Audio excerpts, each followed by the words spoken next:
Hold on, there we go. Hey, look at that.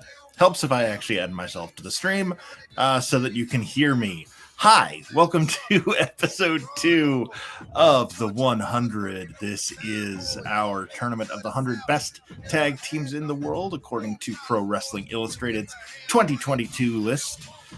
We took that list, turned it into a big tournament bracket, and over the course of the next few weeks, we are going to be having, 99 matches to decide who is the best tag team in the world.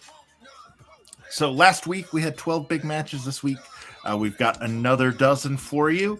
Next week we are actually moving away from WWE 2K because of the fact that you can't do intergender tag matches in 2K.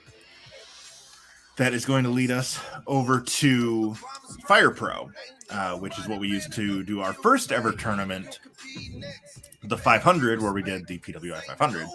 Oops, I need to. Sorry, I am a hot mess right now. Pardon me. There we go. There we go. That's what I wanted. I wanted to add a manager. We're kind of scrambling last minute here. I do apologize for that. But as you can see, our opening match of our second show is going to feature the Philly Marino Experience, Marino Tenalia, and Philly Collins going 2-on-2, I guess, with El Cuatrero and Sansón representing Nueva Generación Dinamita. I am yours truly, Pat Dooley. I can't remember if I introduced myself at the top of the show, but that is who I am. So here we are. Those are the teams. On the left, that is Marino Tenalia with the blonde tips, alongside Philly Collins. And then from left to right, El Cuatrero, Sansón, and Forastero representing NGD. Probably my favorite trio in wrestling right now. They are tearing things up in AAA. The winners of that match will face the winner of next week's match between the Arrows of Hungary and the Outfielders in the second round of the tournament.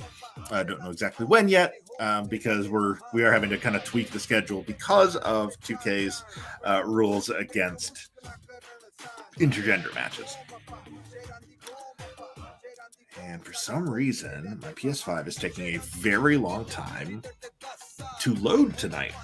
So my apologies for us just standing or sitting and staring at. There we go. Here we go. Let's go to ringside for our opening contest.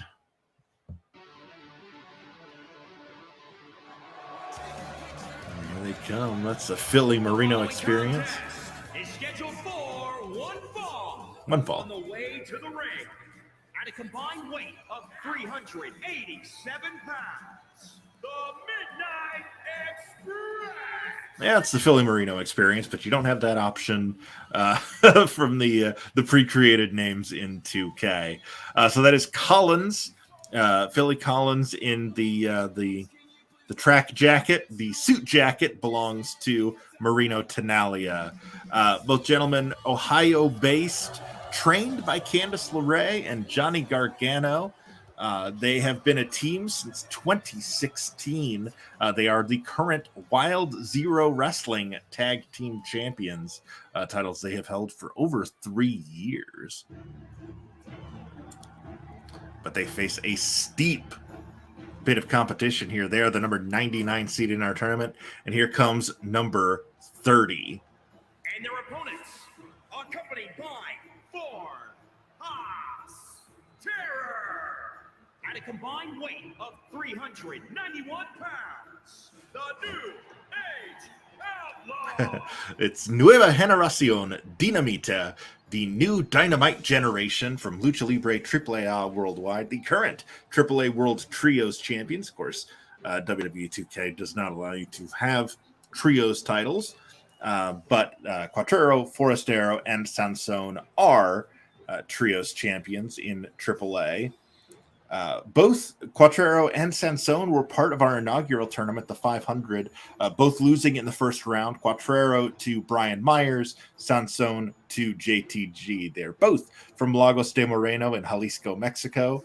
They are both 12-year pros, and they were both trained by Franco Colombo, Ultimo Guerrero, Universo 2000, and Virus.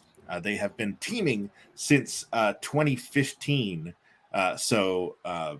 Basically, more than half their careers, Quattrero and Sansone have been a team.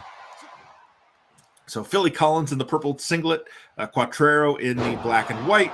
Collins with the suplex to start us off here.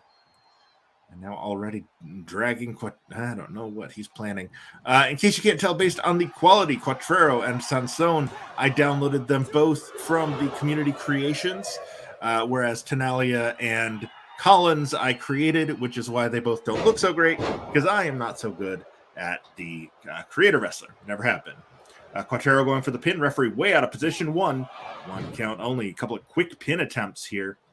Quattrero is the part of NGD's thing is that they're all relatively similar looking in terms of their masks and their gear, but they do have different kind of iconography.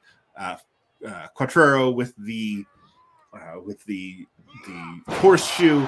Oh, nice Northern Lights suplex there by Philly Collins. Gets a 2 count.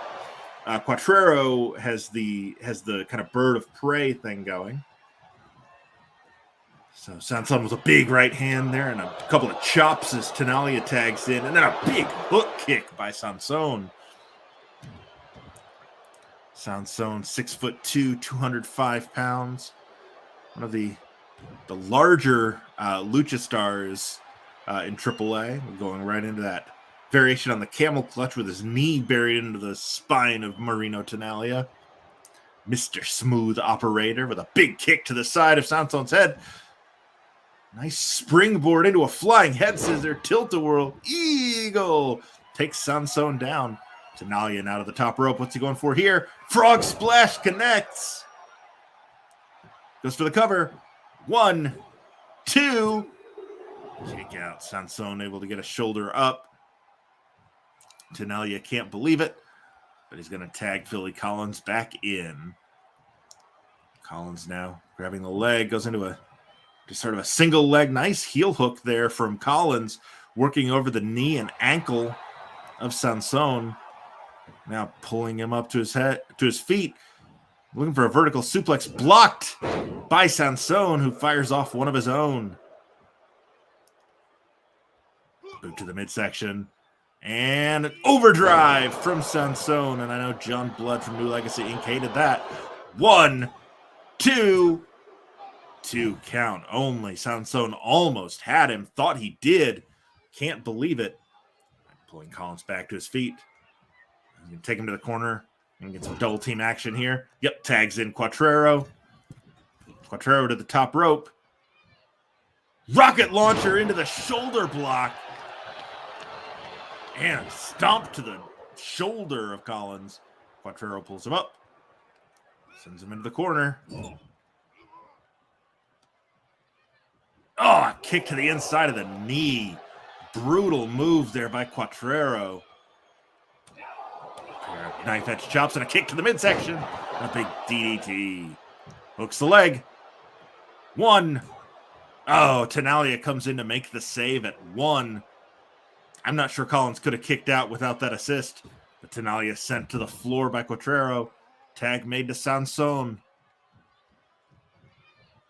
Sansone now pulling Collins up to his feet. Just to lay in some more strikes.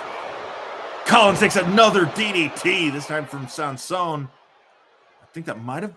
I thought that looked like it busted him open, but I don't see any blood at the moment. Cross arm breaker, nicely done there by Quattrero. Tags in Sansone as Tenalia returns to his corner. Collins with the hot tag. In comes Marino Tenalia.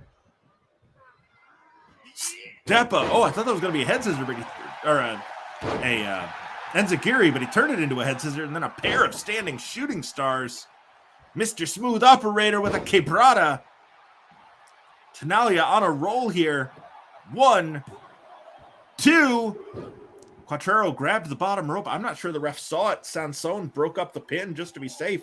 We have seen twice now in season 2 here on Pro Wrestling Simulated where the referee has missed a hand on the bottom rope and has counted to 3 anyway. So Sansone, knowing that that's been happening, not about to let that happen to Quattrero.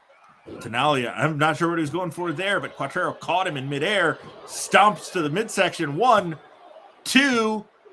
I see Collins at ringside is bloodied. He's taking a second to catch his breath before returning to the apron, leaving Tenaglia with no one to tag in their corner. Quattrero going over to tag in Sansone. Now Collins back up on the apron. But Sansone sending Tenaglia to the floor.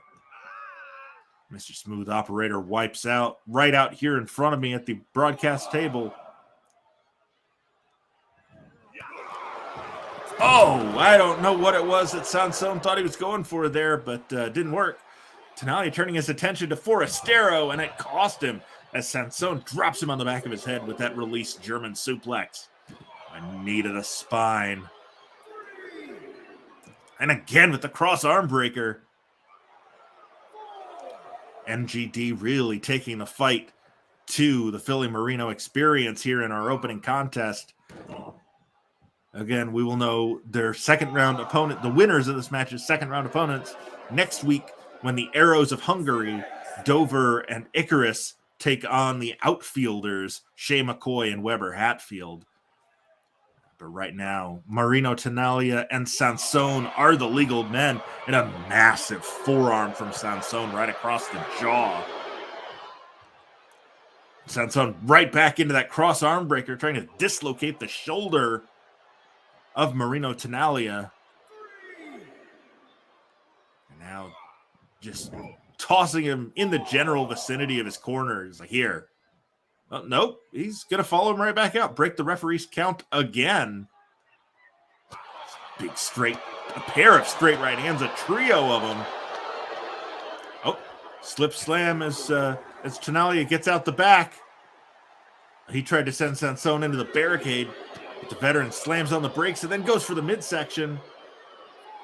Gorilla press here from Sansone. Oh my God, into a Michinoku driver variation. I'm going to send Tenaglia back in. He doesn't want to win by count out. He does have until the count of 20, remember, here in PWS. We use the 20 count on the floor instead of 10. Sansone signaling that the match is over, but Tenaglia is able to tag in Philly Collins. And Collins sends Sansone to the floor. Collins reluctant to go after Sansone, though, because Forastero's out there. He tags Tenaglia back in. I'm not sure the logic there. Tenaglia just got done having the crap beat out of him. Kneeling DDT, though, by Tenaglia. Oh, a bottom rope quebrada attempt there, but Sansone rolled out of the way. A series of elbows to the midsection now from Sansone. Went for the big overhand chop, but Tenaglia kicks him in the midsection, and then the leg.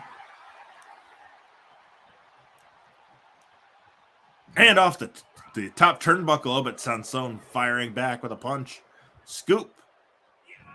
And a power slam by Sansone. Waiting for Tenaglia to get to his feet. Oh, he looked like he was setting up for a finish, but Tenaglia slips out of it. Hits a Acai DDT variation too. Oh, but it's broken up by Quattrero. That was almost a massive upset here in our opening contest. Snap suplex by Tenaglia. Back to the midsection. Code Red.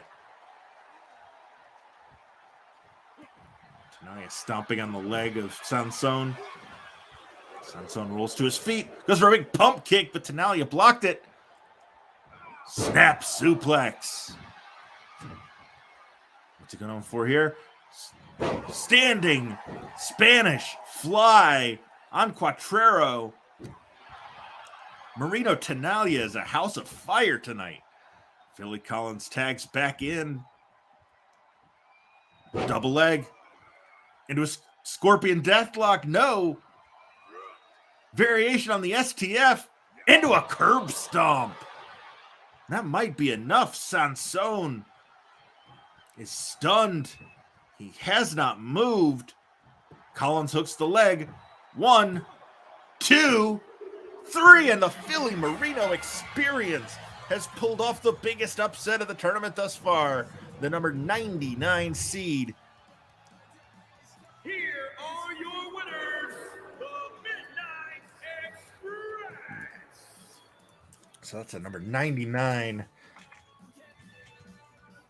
Philly Marino Experience over number 30 Nueva Generacion Dinamita. 3.5 stars. I am having a hard time believing that finish.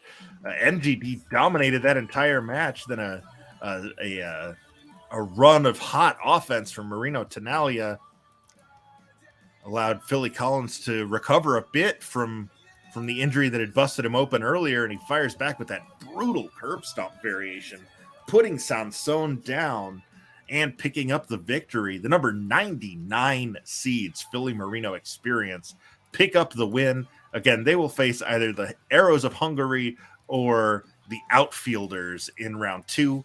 We will find out who on next week's episode. Round 1 of our tournament rolls on here with another team from the Independents. The Independent circuit, by the way, has dominated this tournament so far. Of the first 13 matches, is that 7 now? Yeah, 7 of the first 13 matches in our tournament have been won by teams from the independent scene, as opposed to somebody from WWE, AEW, New Japan, AAA, etc. So very impressive run for the top tag teams of the independent circuit. Speaking of top teams of the independent circuit, Fabuloso Fabricio and Marco Mayur getting ready, representing the team of Money, Power, Respect, will be taking on DDT Pro Wrestling's Chris Brooks and Masahiro Takanashi, the Calamari Drunken Kings, here in our second match. Later on tonight, we'll have a match between Los Infernales and the Bollywood Boys. The winner of that match will face the winner of this match in round 2. And again, I apologize for the slow load times, but I can't really do anything about that. I am running it on PS5, and that's not usually an issue. Interestingly enough here, Money, Power, Respect, neither one has a cage match profile, which is very rare for for a team as notable as these two. But the number 98 seeds in this tournament, Fabricio and Marco Mania, aka Marco Mayur, are nonetheless, they're on the list. They've been teams for over a year. They used to be managed by Pollo Del Mar. I'm not sure if they still are, as Pollo has been a mainstay managing the Thrillbilly Silas in the NWA lately. We are in Columbus, Ohio for this next match. Here comes Money, Power, Respect. That is Marco Mayur, flanked by Fabuloso Fabricio. Like I said, Money, Power, Respect is what these two are all about. One of the other very cool things this team is about, and something that stand by. Is scheduled for one fall. On the way to the ring, at a combined weight of 586 pounds, Money Incorporated. So Money, Power, Respect. Two of the most visible out wrestlers in the West Coast independent scene. San Francisco-based duo, very popular out there. Just part of the ongoing growth of pro wrestling and the wrestling is for everyone movement.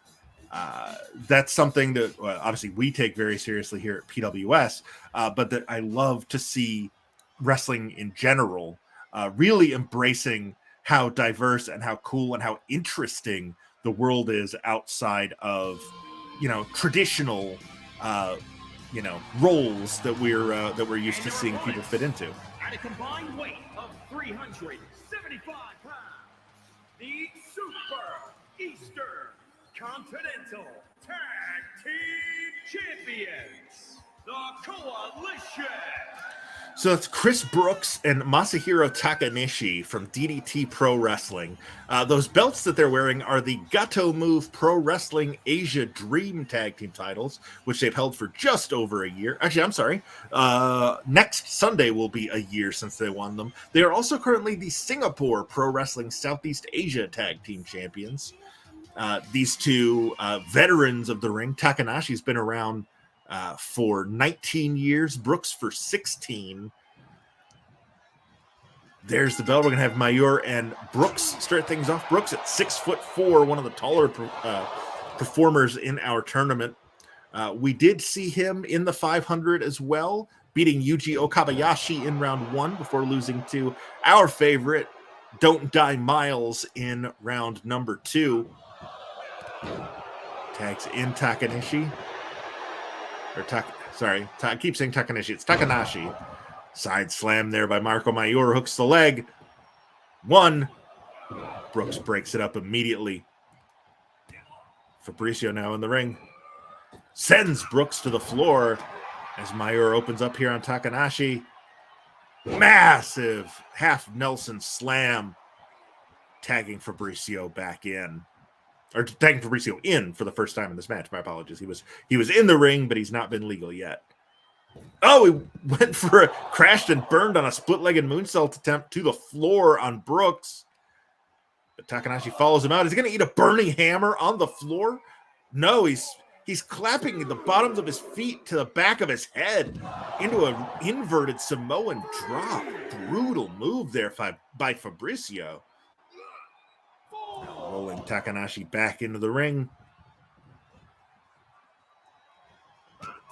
So that's one thing. For those of you that are new to the show, in addition to creating and simming and hosting here at PWS, I'm also the creative lead and the play-by-play announcer for FXE Wrestling in Hendersonville, Tennessee.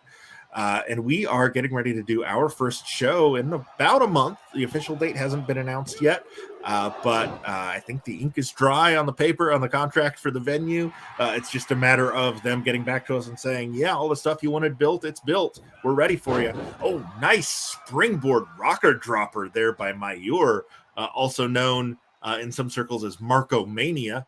Goes out onto the apron, just waiting for Takanashi to get to his feet. And decides he's had enough, jumps back in the ring and stomps on the back of his leg. But one of the big things in FXE as the creative lead that I want to make sure to impart to our viewers is that, you know, by all means, boo wrestlers for what they do, but don't boo them for who they are. There's no place in wrestling for sexism, for racism, for homophobia, for transphobia, you know. That's just not what this is anymore. It's not the 80s. We're not, you know, we're not in the days of Memphis and Smoky Mountain where, you know, a wrestler working a gay gimmick would get legit death threats. We're done with that now. It's 2023. We don't do that anymore. And I love to see guys like Fabuloso Fabricio, Marco Mayur. I mentioned the outfielders earlier, Weber Hatfield and Shea McCoy. Of course, AEW has done such a great job of spotlighting people like Nyla Rose, Sonny Kiss, Anthony Bowens, Snapmare there by Mayur, Mercedes Martinez, Tony Storm. It's LGBTQ friendly. It's POC friendly. It's friendly to all gender identities. It's pro wrestling is for everyone, and I'm so glad to see that continuing to be the case, and to, you know, in whatever small part I can help that be the case through my work with FXC and here on PWS. Currently, Fabuloso Fabricio with a hammerlock on Takanashi while also working back on the wrist. Brutal submission there. And then a double knee to the spine rolls through right in front of Brooks. Up to the top rope. Oh, went for a sort of a variation on the Whisper in the Wind. Crashed and burned. Takanashi hooks the leg, too. Get that too sweet chant from the crowd. Forearm to the spine. And now Mayer sent to the floor, but that little bit of a distraction might have given Fabuloso Fabricio the opening he needs here. He went after Takanashi in the corner. Takanashi missed. Fabricio now going for a suplex. No, sort of a variation on the Emerald Flosion, broken up by Chris Brooks. Takanashi badly needs to make a save. Brooks staring down Fabricio here right in front of the referee. He's giving him till a count of 5 to get out of the ring. To the top rope goes Fabricio. Spiral tap there from Fabricio. Now, headbutt to the midsection and an uppercut from Fabricio. Down goes Takanashi. Marco tags back into the match. Takanashi lunges across the ring to tag in the Calamari Catch King, Chris Brooks from Tipton in the West Midlands in England. But Marco going for the pin. 1 count only. I don't know what's going on here. Marco Mania needs to turn his attention to his actual opponent. Oh, man. Side Russian leg sweep into a backbreaker by Brooks. Double leg.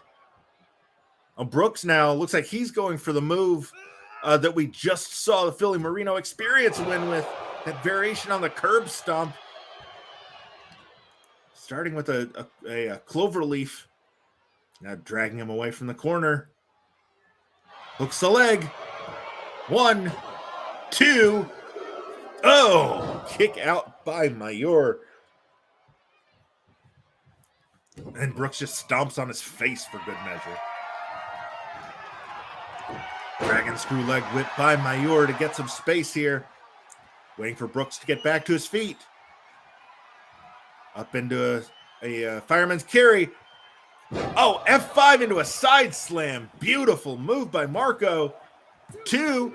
And Fabricio takes a big strike there from Takanashi to try and prevent him from breaking up the pin. Brooks was able to kick out. Tag team wrestling is the chant there. 1, 2, 3. Money, power, respect. Pulls off our second huge upset of the night. Money, power, respect. The number 98 seed beats number 31.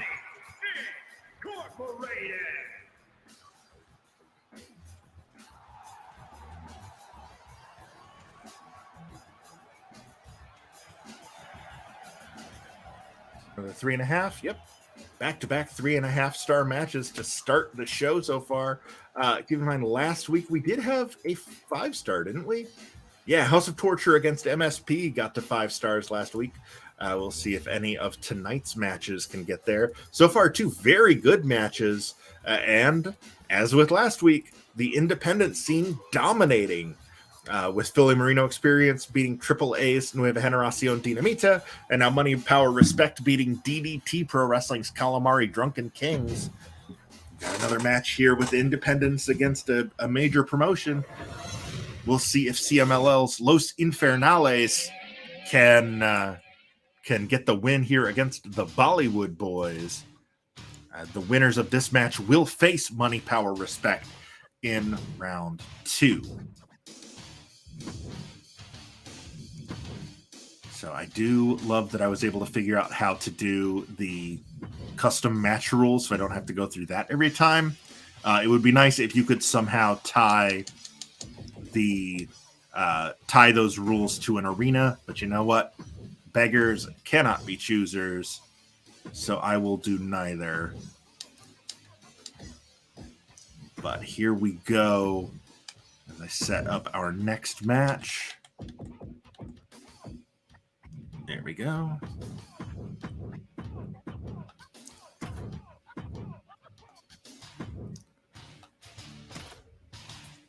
So on the left, that's the Bollywood Boys, Gurv and Harv Sira, formerly known as Samir and Sunil Singh in WWE. They were part of Jinder Mahal's act for quite a while. And they're up against one of the most famous trios in CMLL, Consejo Mundial de Lucha Libre, that is Los Infernales, Euphoria and Mephisto, with Hechicero in their corner.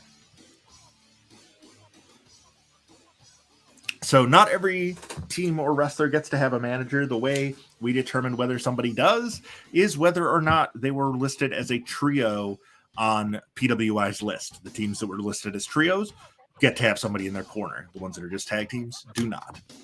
So no managers, no stablemates. Only if you're specifically listed as a trio do you get to have someone in your corner. So that's how that was determined. And I am running out of stuff to stall with as we wait for 2K to finish loading. Any second now. Here we go. We're in Bloomington, Illinois for this match. And here come the Bollywood boys. Following contest is scheduled for one fall on the way to the ring. At a combined weight of 354 pounds, the Blood Brothers. So Gurv and Harv, again, formerly Samir and Sunil. Gurv, the older brother, at 38, Harv at 35. Combined 36 years pro in the business. Gurv, 19 years, Harv at 17. They were both trained by Mike Starr, Vance Nevada, and Scotty Mack. Gurv had some initial training by Bruce Hart before going over and joining his brother. They are the current Hamilton Wrestling Entertainment Tag Team Champions and the current All-Star Wrestling Tag Team Champions. They have been a team since 2006 when Harv debuted. That's Hechicero. And their opponents, accompanied by Crush Coles. At a combined weight of 508 pounds, the Infiltrators. So Los Infernales, you can probably guess which one is which. Hechicero leading the way as the sort of de facto leader of the trio, former CMLL World Champion. These three are the CMLL World Trios Champions, having won the titles back in September. This incarnation of Los Infernales has been together since 2021. They are one of 5 CMLL teams remaining. Euphoria, the larger of the two, 6 feet tall, 209 pounds. Mephisto, 5'9", 198. I like that music. Here we go. Looks like it's going to be Harv Sira starting things off with Euphoria. And there's the bell. Harv knows he's outsized here against Euphoria. Big European uppercut there by Sira. Stomping away. Into his feet. Taking him over to his corner. Is he already going to tag in his brother? No, he's instead going to tag Euphoria with a knife-edge chop across the chest. Euphoria firing off a kick to the side of the head. And now deadlifting Harv Sira into a military press. Harv at 174. I mean, he's small for a wrestler, but that's still 174 pounds. He just deadlifted and then military pressed into a slam. Tags in Mephisto, the 34-year pro. Big kick there from Harv gets him spinning. And going to tag in his brother, the Golden Lion, Gurv Sira, now entering. Mephisto is down after that kick from Harv. I'm surprised he stayed down that long, but then gets his face drilled into the mat. And a stomp to the arm from Gurv. Gurv now going for a Fujiwara armbar. Euphoria's got a bad angle to try to break it up. Doesn't matter. Mephisto fights his way out of it. Again, Mephisto, a 34-year veteran. He is 54 years old, one of the older competitors in the tournament. But remember, luchadors, they have long careers.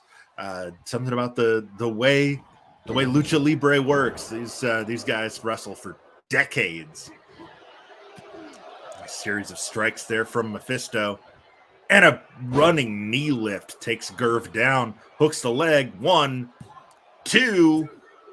2 count only. Gerv is able to kick out. Los Infernales, the number 34 seeds in our tournament. The Bollywood Boys, number 95. So this would be another massive upset if the boys are able to pull it off here.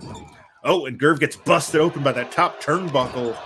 Mephisto now stomping away on him, choking him with the laces of his boot, possibly trying to open him up further. Usually you'll see that boot choke done with the base of the boot, the sole of the boot. But using the laces, you've got all those little knots there, plus the ringlets that the laces go through. Lots of uneven surfaces that can just rip your face open. Euphoria tags back in now. He's got Gerv hooked for a suplex. Delaying. And I was doing squats with him out of a vertical suplex position before dropping him down. Letting more of that blood flow down from Gerv's face. Tags Mephisto back in. Mephisto does not seem to be in any hurry to stop the hot tag. In comes Harv, and he's met immediately by Mephisto, and a big right hand. Kick to the midsection on Gerv. What is he going for here? He's just going to powerbomb the illegal man? No. Gerv firing off punches. Inverted atomic drop by Gerv, who now goes out to the apron. And Harv stun guns him across the top rope. Now going after Euphoria with a big right hand and a drop kick, sending Euphoria to the floor. Harv Sira is alone in the ring. And now getting in. We've got a small earthquake happening in the arena. Not sure what's going on here. Ooh, Harv, get back in the ring. Nice drop kick there by Mephisto, sending Gerv to the floor. But Harv catches up to him. Diving reverse DDT. What's he going for here? Dragging him away from the corner. Lateral press. 1, 2. Mephisto able to kick out. Knife edge chop there by Harv. Went for another, but Mephisto lucha rolled out of the way. And then just puts a thumb right in his eye. Scoop. And a slam by Mephisto. Hooks the leg. 1, 2. 2 count only. And then Mephisto looking for that demon driller finish. Of course, the Bollywood boys are well aware of that. Big neck breaker by Harv. Unorthodox pinning combo, but Mephisto was all up in the ropes. So no count there from the referee. Discus forearm blocked by Mephisto. Now Mephisto, is he trying again for that powerbomb? No. Tiger driver, perhaps? Oh, no. Reversed by Sira into a Frankensteiner. Lateral press. 1, 2. No, not even a 2 count. Mephisto kicks out. Now Sira sort of stalking his prey there. Going into the sharpshooter, perhaps. Indeed, sharpshooter here by Harv Sira. But Euphoria pushes him into the ropes, forcing the break. Euphoria ducks the kick, fires up for him. That's blocked by Harv. Euphoria was also, I haven't mentioned this yet, was in the 500. Oh, low blow by Mephisto. Euphoria was in the 500, lost to Matthew Justice in the first round. And now Mephisto firing Harv Sira's head off the top turnbuckle. That's how his brother was busted open early. Hammer lock. Reverse DDT. Nice move there by Harv. Mephisto tags in Euphoria. I thought Harv was going to tag in his brother. But probably actually a smart move to let him continue to recover from the earlier beatdown from both of Los Infernales. Harv's still in pretty good shape, able to relatively handle Euphoria on his own. Now pulling the big man to his feet. Rolling elbow, catches him on the jaw. You saw the spittle fly out of Euphoria's mouth. Driving him face first off the canvas. Tag made. In comes Gerv. Gerv still bleeding heavily from that gash on his forehead he got when he went into the top turnbuckle, and then Mephisto ran his boot across his face. Okay, not really sure what Gerv was doing there. Just kind of a little in and out practice. Wanted to, I guess, test to see how he's feeling. Still not great. Euphoria has Harv up. Airplane spin with no hands. Brutal move, but also beautiful by Euphoria. But the pin is broken up by Gerv Sira at only 1. And now Euphoria going for a back suplex. Gerv flips out of it. And instead, Euphoria fall away slam. No, just, oh my God, just hurls Gerv to the concrete. Now pulling Harv up. Big kick to the side of the head. Now Euphoria looking for a sharpshooter of his own. But too close to the ropes. If he'd rolled him the other way, he might have got him. Instead, he drives down the knee there. Dragging Harv away from the ropes now. Not sure what he's going for here. Oh, just rolls him over. 1, 2, but Gerv able to break it up at the last second. And now Euphoria. Oh, the straight jacket German suplex on Gerv. And he stomps on Harv's face. Now raining down punches. Trying to bust the younger brother open. Tag made and Mephisto comes back in. Pulls Harv to his feet. Gets him up. Scoop and a slam. Nicely done. Hooks the leg. 1, 2. Oh, kick out by Harv. I don't know where Gerv is. Is he still recovering from that slam on the concrete? He has not returned to the corner of the Bollywood Boys yet. Now Mephisto with that double underhook looking for that Tiger Bomb. Earlier we saw Harv reverse that, and he does it again.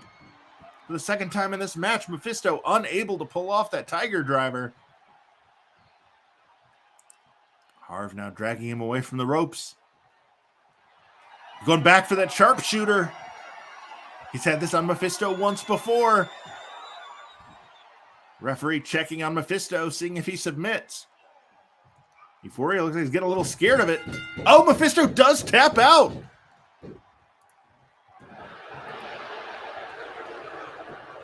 Wow. There was a little bit of hesitation for... Here are your winners, the Blood Brothers. There's a little bit of hesitation on Euphoria's part, almost like he didn't believe that that his partner was going to tap out. By the time he finally committed to actually breaking up the hold, Harv had gotten the submission out of Mephisto, and now the Bollywood Boys, after a 4-star match, move on to a second round showdown with money, power, respect. So far, 3 matches, 3 upsets here in the 100.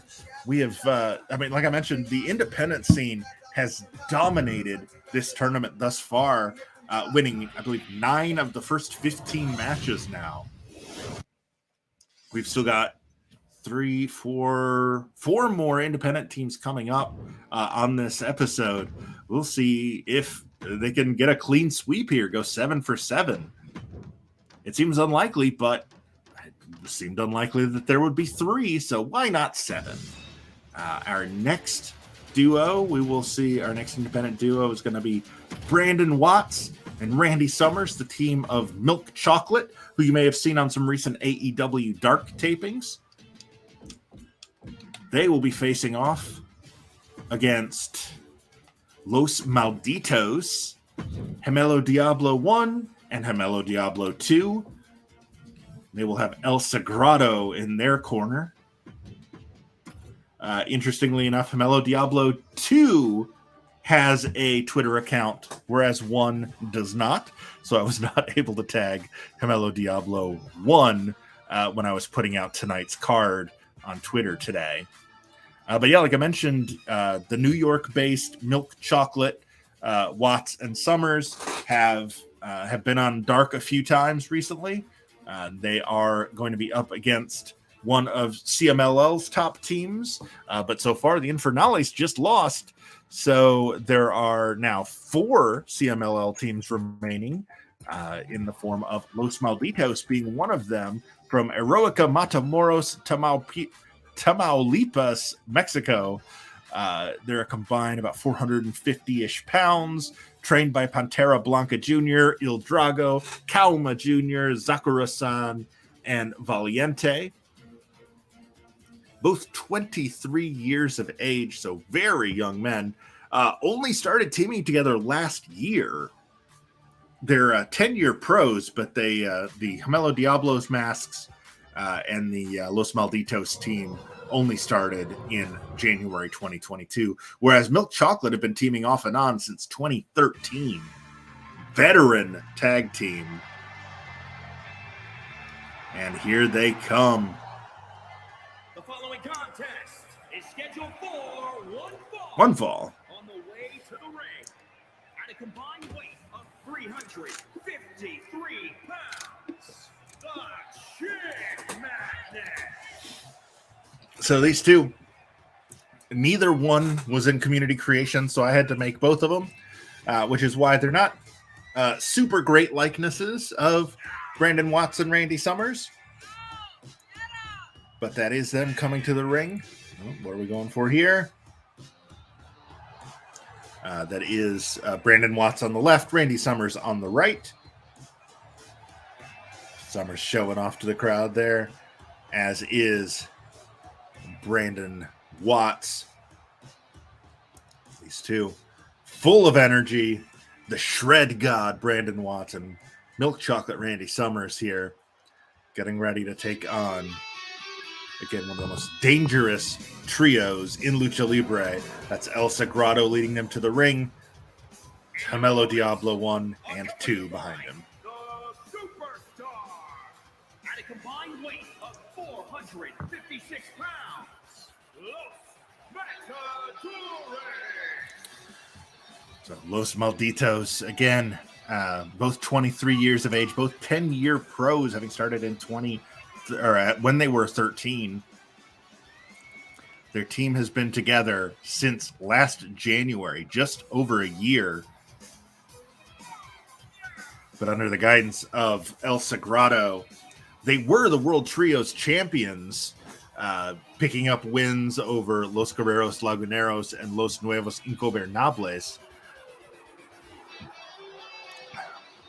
They eventually did lose the titles, as we know from earlier. Los Infernales are the current Trios champions.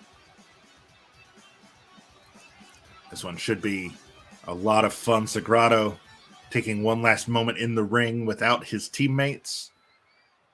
It looks like it is Randy Summers, and we are being told that is Gemelo Diablo 1. And there's the bell. Series of strikes from Gemelo Diablo, scoop and a slam, and down goes Randy Summers. Quick tag brings in Gemelo Diablo 2. In the grand tradition of Lucha Libre of tag teams, with numbers looking essentially identical, in the grand tradition of Los Villanos, who those of us that are old enough to remember WCW's Cruiserweight division, no doubt remember Villanos 3, 4, and 5, who were staples of that division. Gemelo Diablo 2 now just trying to choke Randy Summers out with his legs. Gets kicked in the chest by Brandon Watts. And Diablo sends him to the floor. Oh, Cazadora. Oh, no. Turned into a wheelbarrow suplex by Gemelo Diablo 2, and in comes 1. Goes for the cover. 1, 2. Oh, 2 count only. Honestly, the only real difference I can tell between the two is Diablo 1 is about 10 pounds heavier than his partner. So he's the slightly bigger one. Diablo firing off strikes in the corner. And a huge Beal sending Summers almost into his own corner. Brandon Watts still on the floor after being chucked out there by Diablo 1 or Diablo 2 earlier. Tag made, and in comes Gemelo Diablo 2. Watts back up on the apron. Summers going for the tag, but it's broken up by Gemelo Diablo 2. And hits the sort of a modified version of the Eddie Guerrero taunt. The crowd not fond of Los Malditos right now. Just wrenching the elbow and shoulder here against the top rope. The winners of this match will face DeCourage in round 2. More on them later in the tournament. Of course, with 100 teams, it's hard to keep track of everybody everywhere, but we try our best here. And another huge Beal. But Diablo 2 goes for the cover. 1, 2. 2 count only, says the referee. Randy Summers, I believe, has been in the match since the beginning. Badly needs to tag in the Shred God, Brandon Watts, but has been unable to do so. Diablo 1 misses on the elbow drop. Big double leg there by Summers. And now he's going for that curb stomp variation. And he nails it. Badly needs to make a tag, but instead goes for the cover. 1. But Diablo 2 comes flying out of nowhere to break it up. But he's sent to the floor by Randy Summers, and he finally tags in the Shred God, Brandon Watts. Watts now stomping on the knee of Hamelo Diablo 1, trying to keep him grounded. DDT's the leg. Nicely done by Watts. But a big clothesline from Diablo 1 takes him right down. Watts now sends him into the corner. Going for a bulldog, possibly. Nails it right on the logo. Nicely done by Watts. 1, 2. Diablo 1 able to kick out. Diablo 2 was diving in. He would have broken it up, but 1 was able to kick out just in time. Forearm to the spine, and he's set right back to the floor by Watts. Tag made to Summers. That doesn't seem like a smart idea to me. Summers, I don't think, has had enough time to recover from the absolute beatdown that Los Malditos have put him through so far. But what do I know? There's a Fujiwara armbar and try to dislocate the shoulder of Hamelo Diablo 1.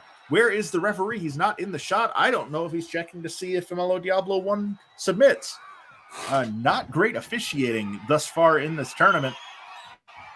But a sharpshooter by Randy Summers, trying to get Hamelo Diablo to submit. Takes a shotgun drop kick to the chest from Diablo 2.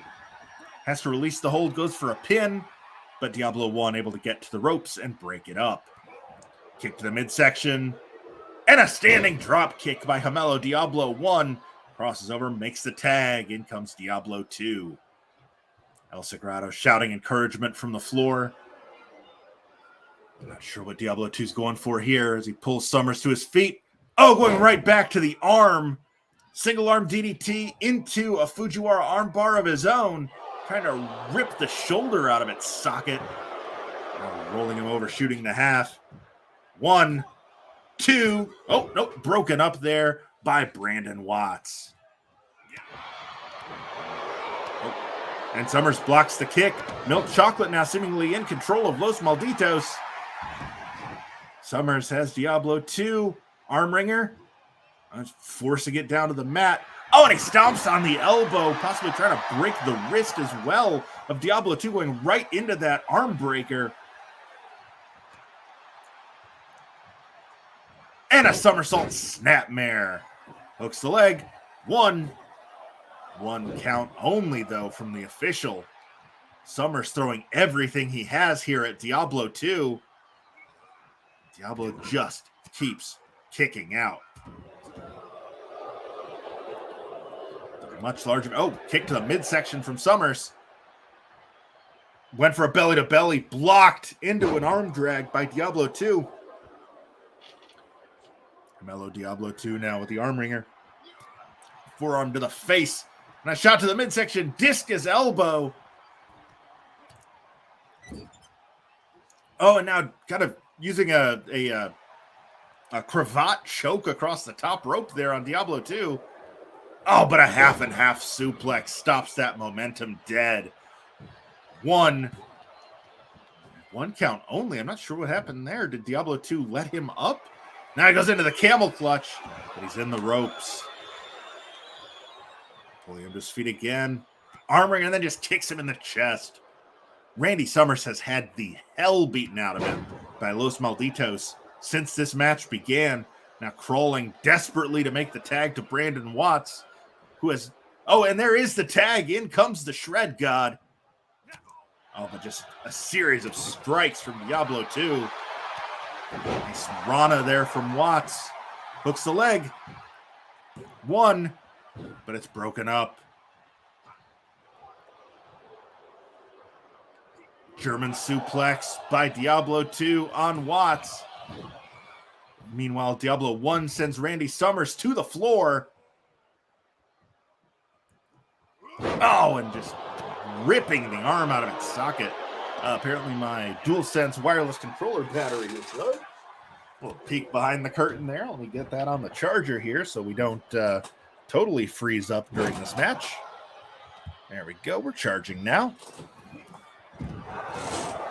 Mellow, Diablo 2, and Brandon Watt still the two legal participants, while Diablo 1 continues his beatdown of Randy Summers on the floor as El Sagrado looks on in the foreground.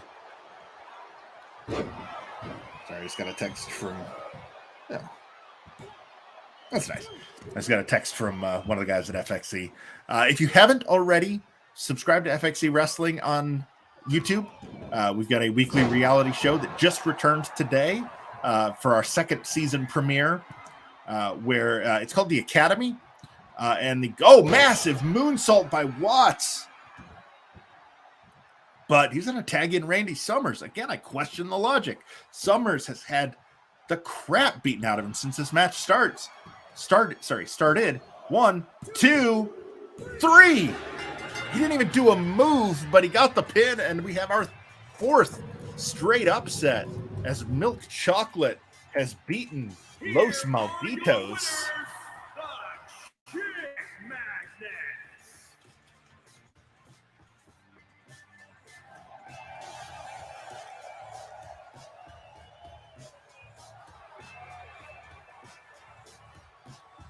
Another 4-star match. Really good matches so far, but so far 4 for 4 on the upsets. Milk Chocolate, the Bollywood Boys, Money, Power, Respect, and the Philly Marino Experience. The 91, 95, 98, and 99 seeds, respectively, all moving on to round number 2. Like I was saying before I had to abruptly call the finish there, I got a really nice text from one of our guys at the Academy, Colby Cowan, who will be working for us as the code Colby Carter. Just send me a really nice text. So thank you, Colby, if you're out there watching. I meant every word of what I said on today's episode. And I really look forward to calling your matches once we go live here in about a month. Which is a big part of the reason why I'm doing this show is this is me just kind of keeping my commentary muscles flexed until we actually do our first show, which, like I said, is coming very soon. I was hoping to be able to announce a date on this week's show. Didn't quite work out that way, but we will be announcing it very soon, and make sure you get your tickets if you're in the Middle Tennessee area to watch it. Otherwise, we will be streaming it. I'm not sure if it will be a live stream or if it will be something we record and then put out at a later date. Most likely the latter, just because it'll be the first show for a lot of these guys. And, hey, things happen. But first, let's head to the ring for our next match as the number 79 seeds, State of Emergency, Miles DeVille and Sebastian Wolf. Both of whom I had to create because, again, there were no community creations of them, against Eita and Nosawa Rongai with Kotaro Suzuki from Pro Wrestling Noah's Perros del Mal de Japón stable. The winners will face Los Nuevos Ingobernables in episode 6. So far, again, 99, 98, 95, 91 have all won tonight. 30, 31, 34, 38 have all fallen. PDJ or PMJ is definitely aware of how tonight has gone so far and are hoping to reverse that. But we shall see how that goes.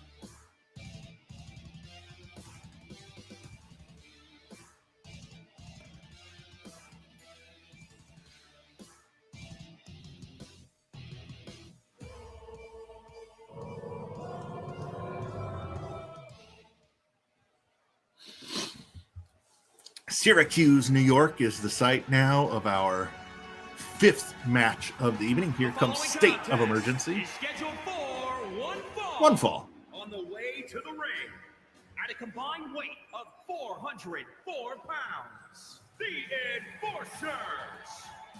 So State of Emergency, again, that is Miles DeVille and Sebastian Wolf making their way into the ring right now. Both pretty tall, 6'2", 6'3". Wolf at 6'3", DeVille 6'2". Wolf's got about 35 pounds on his partner, though, at 220, while DeVille's at 185. DeVille, a more traditional high flyer, whereas Wolf, more of an all-rounder. You can tell which is which because they look very different.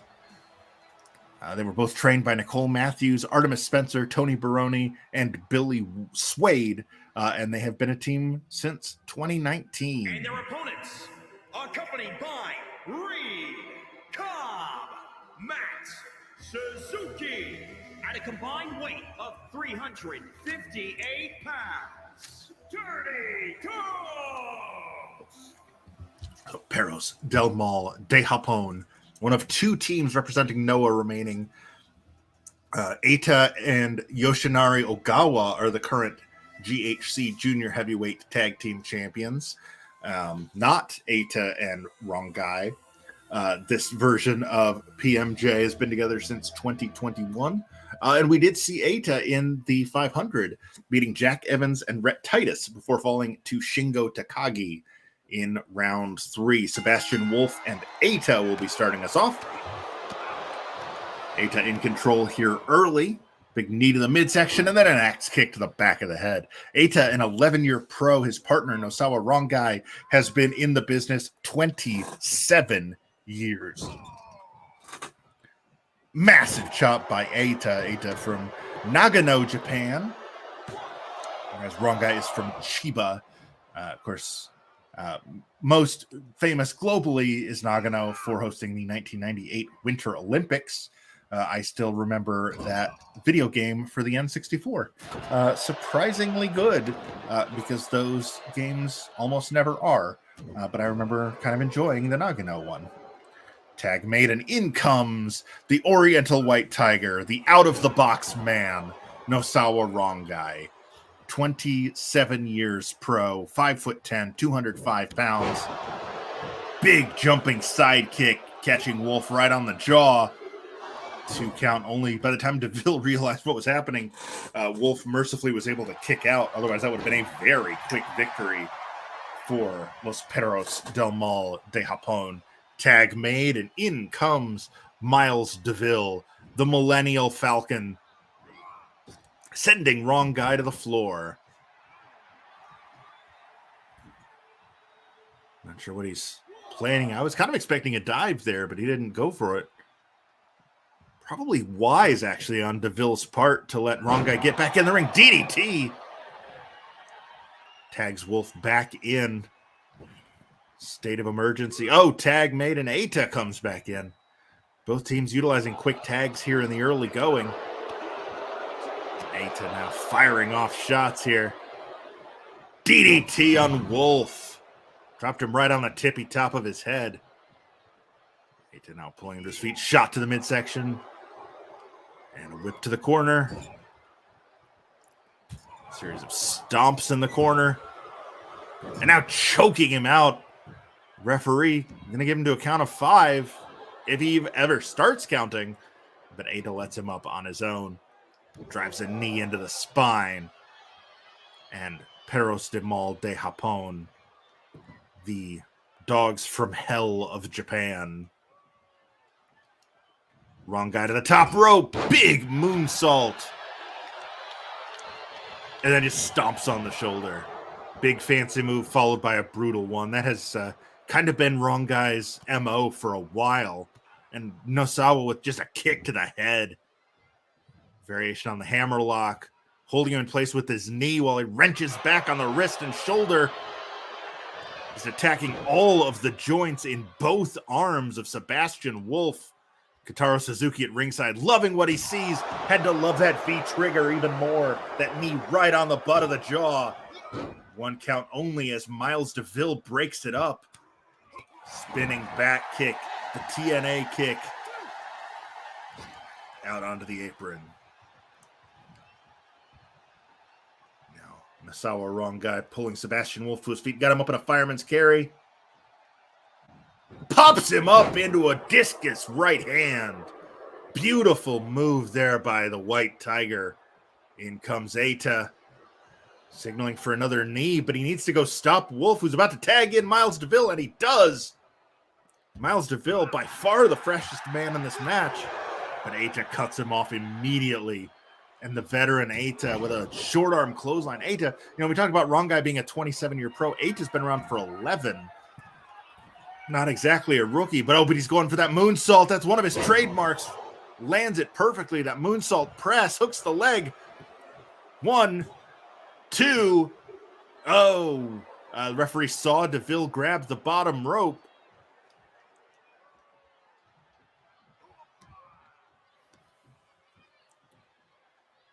Eita dragging DeVille away from the corner.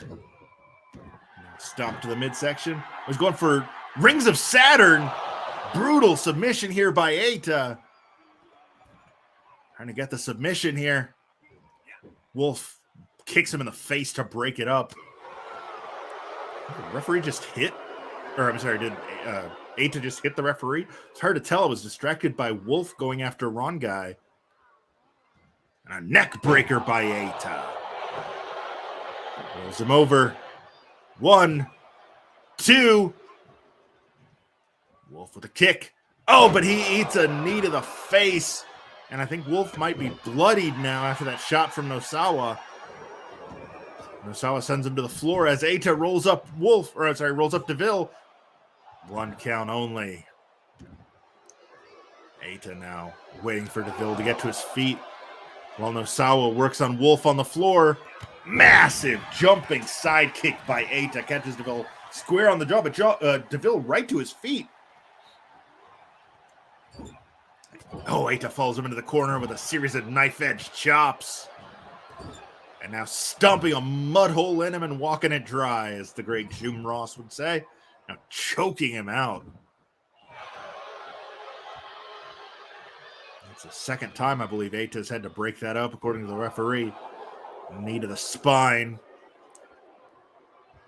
And Eita playing to the crowd, who is not happy with what they see.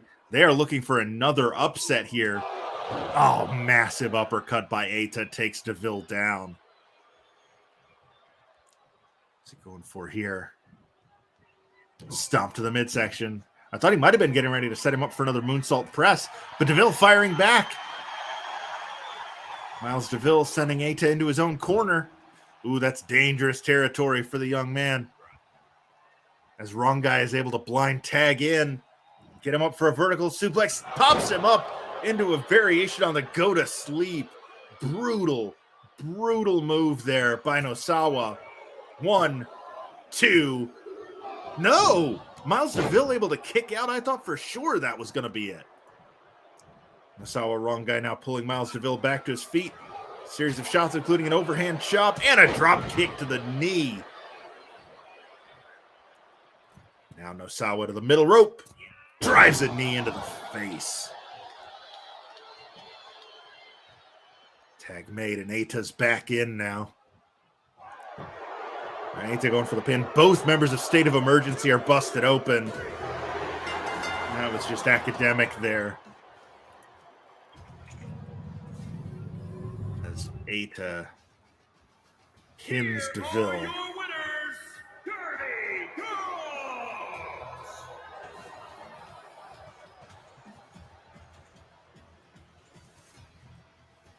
The streak is over. 4 straight upsets to open the show, but Perros del Mal de Japón, again, the Dogs of Hell from Japan, pick up the win.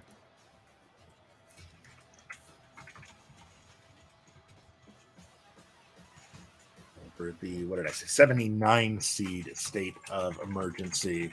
Another 3.5-star match. We're doing pretty well tonight. We haven't had a match lower than 3.5. 2K really likes tag matches. They tend to get tend to get higher scores than their singles counterparts, as we have noticed from several 1.5-star matches in our women's tournament, the 150. We're going to have one more match here before we take a 5-minute intermission, as Becky Lynch's theme comes on to get us all hyped up.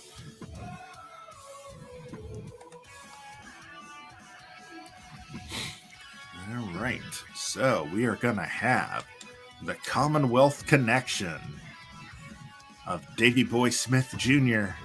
and Doug Williams, representing the National Wrestling Alliance, as they take on Danny Limelight and Slice Boogie of 5150, which I have not watched MLW much since they came back with their new season. I don't think 5150 is a team anymore, but they were on the PWI list, so here they are. The winners of this match, who move on to face Violence is Forever in round 2. So that one should be fun either way. These are two very good teams.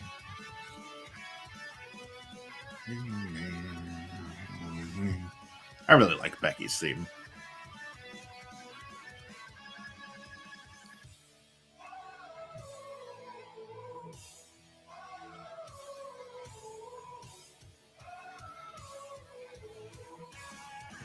Yeah, I'm definitely going to have to reply to Colby's text here. He's sending me very cool things right now. But first,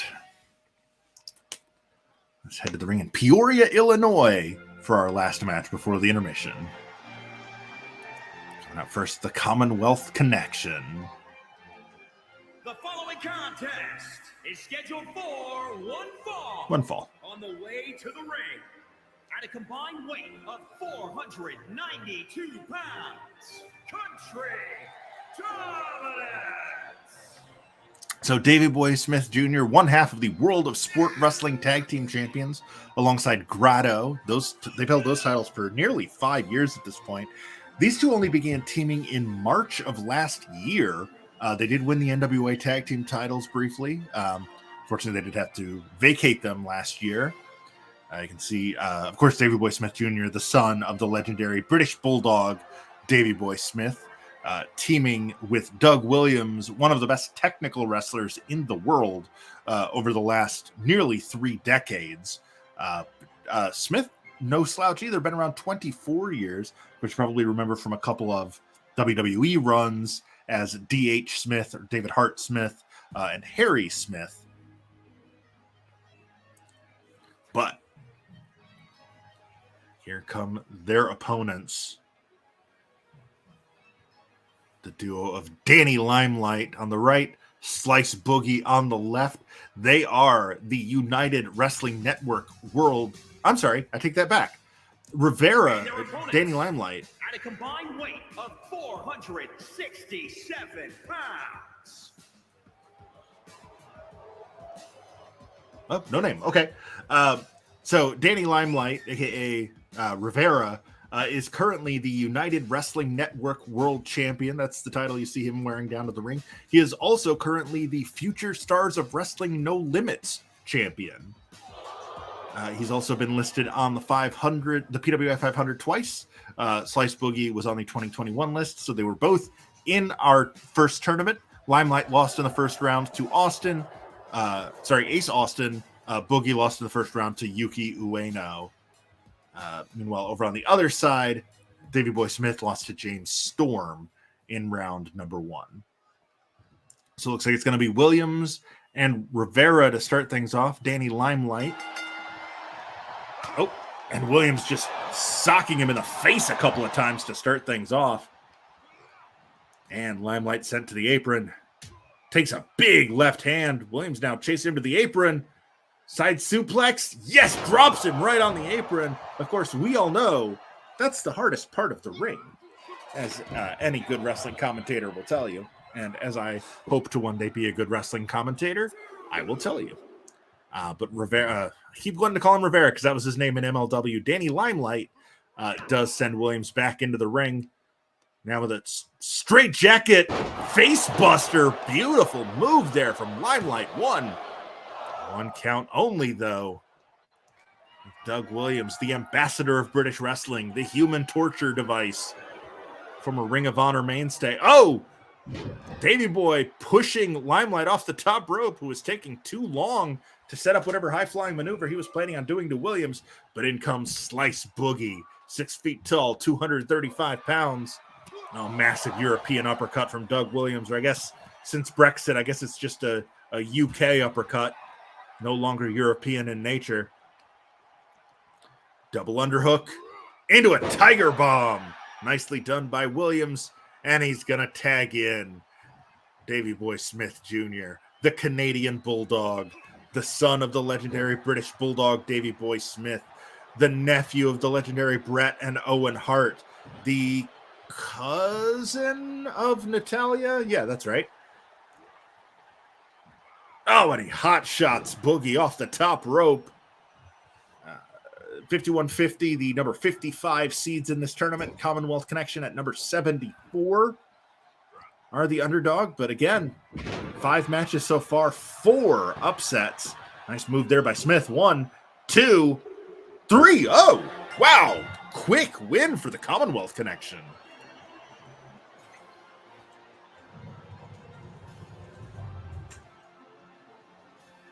Here are your winners, Country Dominance.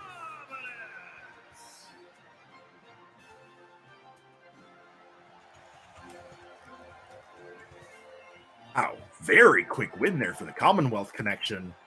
That match with Violence is Forever is going to be fun. 1-star rating. Bad, according to 2K. Wow, I don't think I have ever had a quote-unquote bad match on 2K. Okay, so through 6 matches, we now know the Philly Marino Experience, the number 99 seeds, have moved on to round 2 after beating Nueva Generacion Dinamita. The number 98 seeds, Money, Power, Respect, have beaten number 31 Calamari Drunken Kings. They have advanced to round 2 as well, as have their second round opponents. The number 95 seed Bollywood Boys, who beat Los Infernales. Number 91 Milk Chocolate upset Los Malditos to eliminate them from competition and set up a second round match with De Courage. Perros del Mal de Japón, our only favored team to win thus far, knocking out State of Emergency to set up a second round showdown with Los Nuevos Ingobernables. And we just saw Commonwealth Connection squash 5150 to set up a second round showdown with Violence is Forever. We're going to take a 5-minute intermission, and when we come back, Kings of the North will take on Fly Death. Pretty Deadly will take on the Fixers. The Twin Towers against Disaster Box. The Brawling Brutes against Private Party. The Motor City Machine Guns against the Best Friends. And our main event, Los Macizos against the Frenchadors. You don't want to miss any of that as the 100 rolls on. We will be back in 5.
are back. Thanks so much for sticking with us through the intermission. 6 more big matches still to come tonight. As you can see on the left, from how terrible Warren Johnson and Zach Mason look, I was not able to find community creations of Fly Def online anywhere. So I had to make them from scratch, which is why they don't look nearly as good as the Kings of the North on the right, where I was able to find community creations for Bonesaw and Damian Corvin. The winners of this match will face the Briscoe brothers in round 2.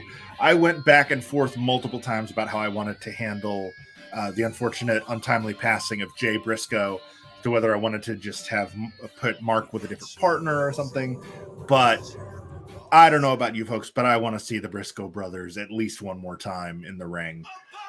So, I mean, if we need to kayfabe it, we'll say the match was recorded in advance. But that's the beauty of simulated wrestling, is we can do things like that.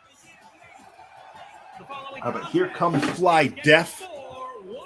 One fall. On the way to the ring, at a combined weight of 377 pounds,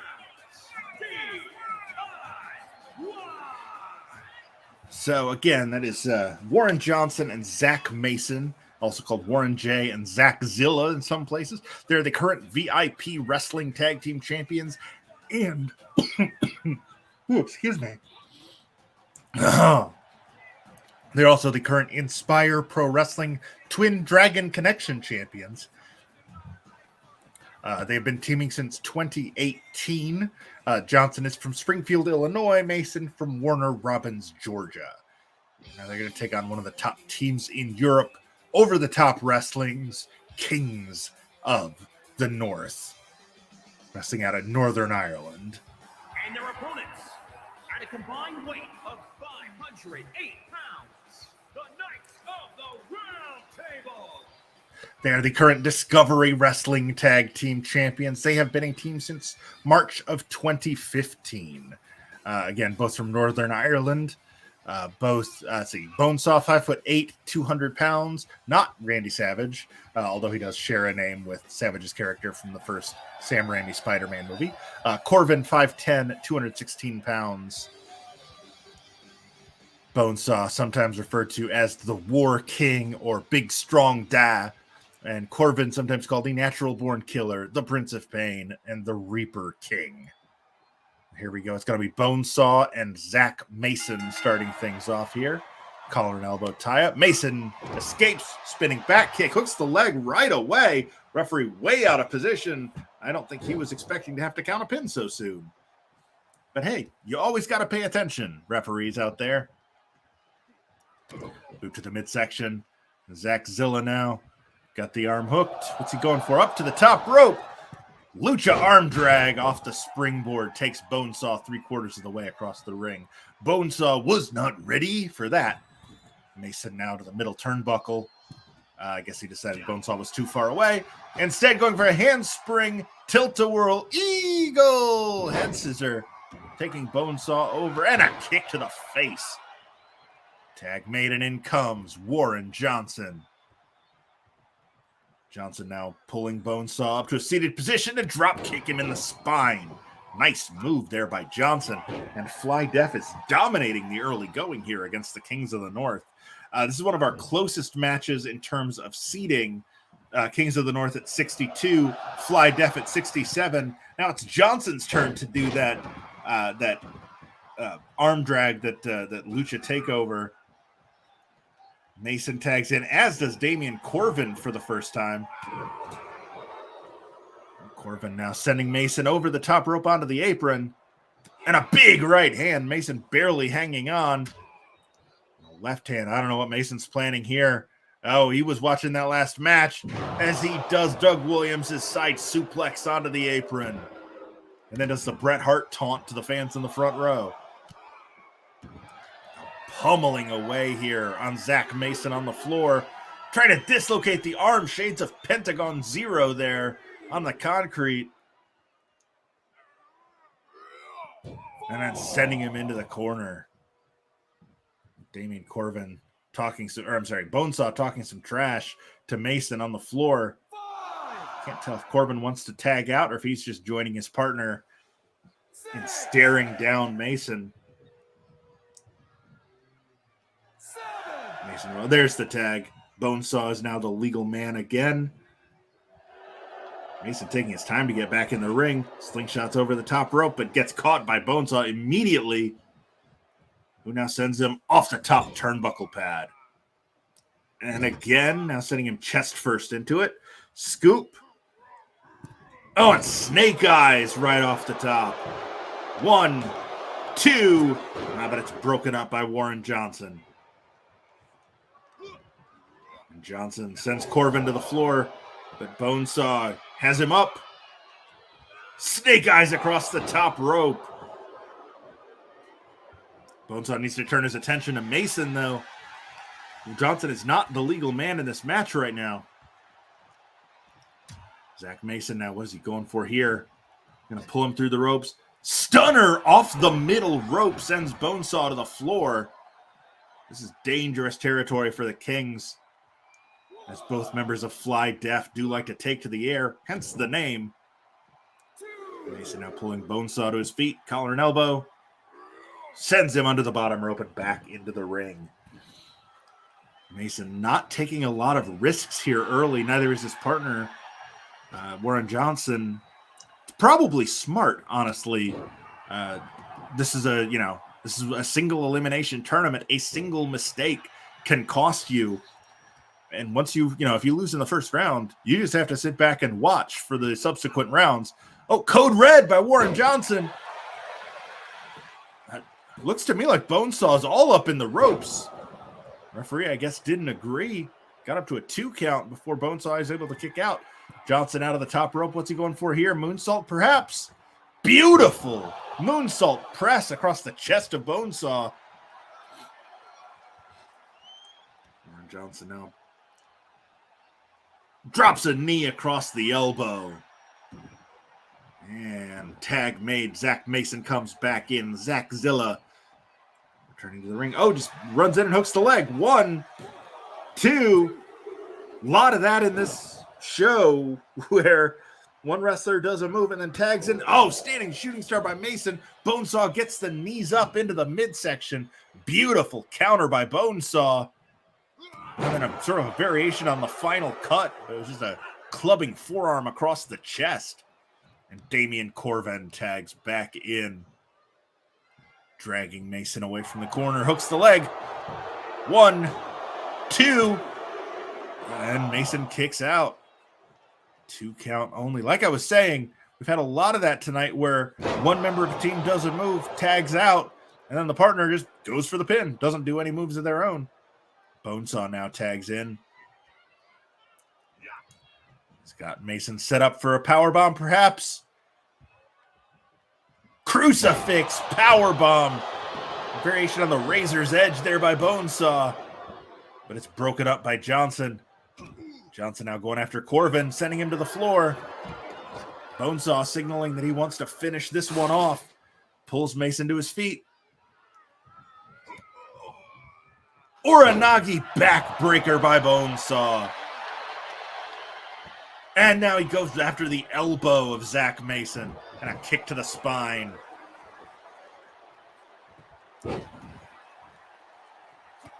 One of Bonesaw's trainers, the great Finn Balor. So you know he's got a mean streak. Mason now going up top with Bonesaw. Cazadora Bulldog off the top rope. Right onto the logo. Beautiful move. 1, 2, 3, and that does it. Fly Def pull off the upset. It is another upset tonight. 6 of our first 7 matches have ended in upsets. Fly Def have eliminated DIY, because that was the closest thing I could find to Fly Def. But they have eliminated the Kings of the North. 3 stars on that one, as Mason an Avalanche Bulldog on Bonesaw to win. 3 stars.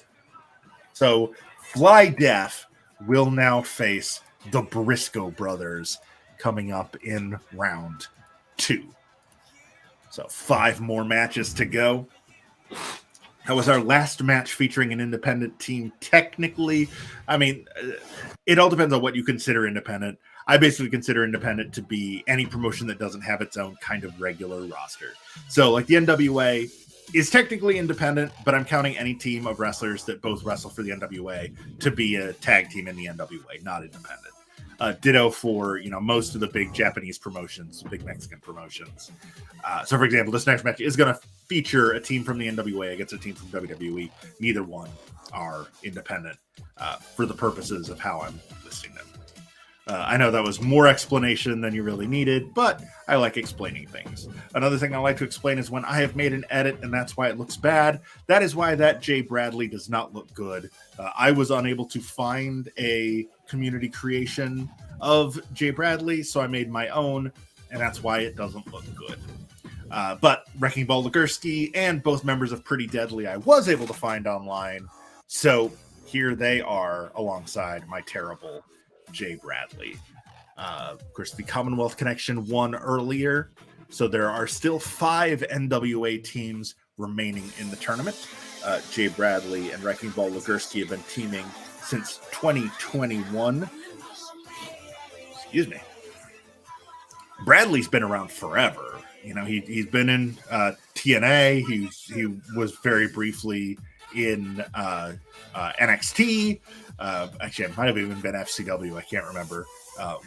It was that long ago. He has been around a very long time. The Super Brat, Jay Bradley, 6'4", 260 pounds. His partner, Ligursky, also 6'4", but 442 pounds. Significantly larger of the two. Excuse me. Man, it has been a very long year so far, and it's not even March yet. We're in Budapest, because why not? But here come the Fixers, the All-American tag team from the NWA. One fall. On the way to the ring, at a combined weight of 509 pounds, the Brawling. So the Fixers. Bradley trained by Ace Steel, Danny Dominion, and Kevin Quinn. Ligursky trained by The Kingdom, Matt Taven, and Mike Bennett. So a lot of tag team pedigree going into the training of these two, and they have certainly paid off since they've joined up in the NWA. Former NWA World Tag Team Champions, preparing for a big showdown here with the former NXT Tag Team Champions, Pretty Deadly. So that's Elton Prince and Kit Wilson. 471 pounds. Pretty Mean Sister. So Elton Prince is the current WrestleForce Essex champion, a title he's held since 2016, which is not a great sign considering he's been signed to WWE for several years. Has not defended that title in a while, but it is still considered active, and he is still considered their champion. They have been a duo since 2015. Prince from Grays in Essex, England. Wilson from London. Again, I mentioned they are the former NXT Tag Team Champions, former NXT UK Tag Team Champions.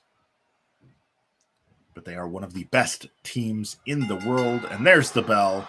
It's number 43, Pretty Deadly, against number 86, the Fixers. Ligursky just hurls Prince across the ring. And he does it again, just beeling him around the ring. And a stomp to the face. And another. Ligursky is just destroying Elton Prince here. Massive sidewalk slam out of the Uranagi position. Prince now working over the elbow, stomping on the hand of Ligursky. Multiple times here. Go to the midsection by the Wrecking Ball. Spinning back kick by Prince. Goes for the cover. But he's in the ropes. Because of course he is. And another stomp to the midsection from Prince. Now going for perhaps a surfboard here. Bow and arrow stretch. pulling back on Legursky's spine right in front of the referee. Oh, Legursky reverses it into a pin, but Prince able to kick out immediately. But he's not able to avoid that huge running clothesline from Wrecking Ball, and the tag is made, and in comes the monster of the Midway, Jay Bradley. Oh, but Prince immediately gets him up for a vertical suplex. Go behind by Bradley for a German suplex of his own. Prince is down, shoots the half, hooks the leg. One, but it's broken up by Kit Wilson. Took too long to set up the pin. He wasn't able to keep him pinned. Bradley off the ropes, going for a big splash, but Prince rolls out of the way. Prince with an arm wringer. Defeat by Elton Prince. Beautiful move. Tag made it, in comes Kit Wilson. Again, the 8-year pro out of London. Kick to the spine of Bradley, trying to keep the larger man down. And knee to the spine, variation on the camel clutch there. Legursky just kind of running laps to get some momentum, going for that shotgun drop kick. Wilson going for the pin, but he rolled Bradley toward the ropes instead of away from them. Wilson acting like he did something impressive there. Pulls Bradley to his feet. Whoa, C4, that standing shooting star from Wilson. Now tag made, and in comes Prince, but also in comes Legursky. And the two men that started the match will now be the ones to continue it. Prince scoops and shotguns Legursky off the top rope. Now stomp to the midsection. Legursky now sending him into the corner. Into the opposite corner, and a big running back elbow by the Wrecking Ball. And a huge elbow drop. Legursky now off the ropes. Big splash. Legursky throwing his incredible girth around, just crushing Elton Prince here. Overhand chop to the chest. Prince sent into the corner. And a headbutt from Legursky puts him down, but Prince able to get a kick to the midsection. Elton Prince desperately needs to tag in Kit Wilson. He's in the wrong part of the ring, so instead he goes for the pin after that DDT. Wrecking Ball able to kick out. Wrecking Ball. Oh, Prince showing just utter disdain for his All-American opponent there, just kicking imaginary dirt in Wrecking Ball's face. Having a nice series of strikes. He really does need to tag in Kit Wilson, though. He can't let himself get cocky. He is in bad shape after that beatdown earlier. He's going up to the middle rope, going to fire off 10 punches. 1, 2, 3, 4, 5, 6, 7. No. Wrecking Ball able to power his way out of it. And now Prince puts him up against the ropes. Now puts him on the middle rope. What is he going for here? Oh, a hangman across the middle rope. Wrecking Ball able to tag in Bradley. Prince taking too long to return to the ring. He really, I cannot stress this enough, really needs to tag in Kit Wilson here. But instead he's up in a fireman's carry, 6 feet 4 inches off the ground, courtesy of Jay Bradley. And then snake eyes him off the top turnbuckle, choking him with his shin. And a kick to the face again from Bradley. Now just deadlifting him up onto his shoulder into a power slam. Beautiful move by Bradley. Too close to the ropes, though, to get a pin. Pulling Prince to his feet now. What's he going for? Looking in for another suplex? No. Forearms to the midsection. Elton Prince has managed to escape. Oh, driving him face first into the canvas with that sort of a variation on a stunner. I think Bradley might be bloodied after that. And Kit Wilson looks like he's going to take some credit for it. Quebrada lands beautifully across the chest of Bradley. And Bradley with a running neck breaker. Now pulling Wilson to his feet. Turns it into an ankle lock. Shades of the legendary Kurt Angle, Ken Shamrock. So many in the past have used that ankle lock. Oh, but Wilson able to roll out of it. And now Wilson hits that C4 on Bradley. And a kick to the spine. Goes for the cover, lateral press. 1, 2. 2 count only as Bradley's able to kick out. Wilson pulling him to his feet. Sending him into the corner. Bradley escapes. Oh, is he going for an Alabama slam here? He's very close to the ropes.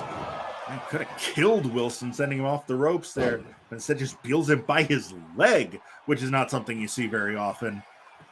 1, 2. Prince mistimed the breakup, but Kit Wilson was able to kick out. Bradley with a full Nelson slam takes Prince down and tags the Wrecking Ball back in.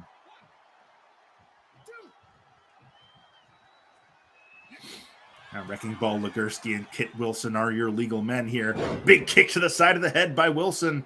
Nicely done to take the larger opponent down. Dragging him.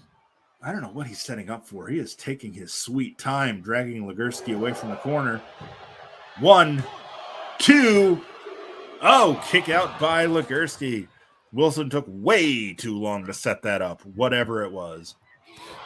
A big right hand knocks the big man down, tags Prince back in, which just seems like a mistake to me. Nobody blocks the clothesline from Wrecking Ball. Electric chair drop by Elton Prince. I'm going to stomp to the midsection. Signaling he wants Legursky to get up, instead stomping him on the chest again.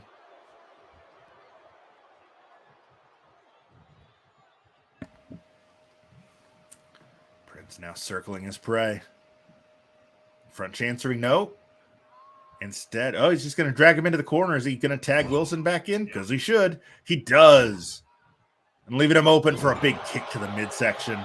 And Kit Wilson with an Asai DDT. Hooks the legs.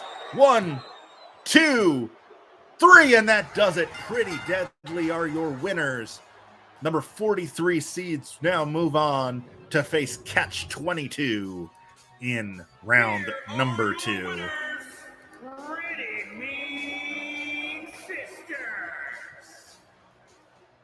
Pretty Deadly pick up the win there.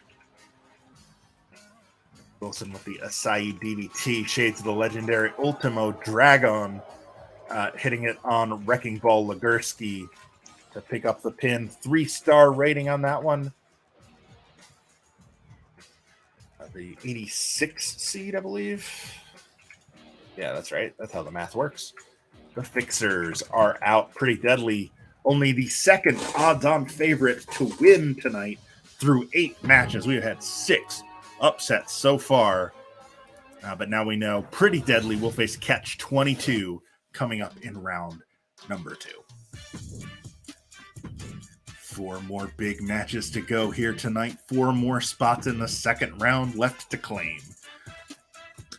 Again, next week, we'll be stepping away from 2K for a week as we do episode 3 in Fire Pro Wrestling World, because Fire Pro allows us to do intergender matches, and there are some women's teams on the top 100 list.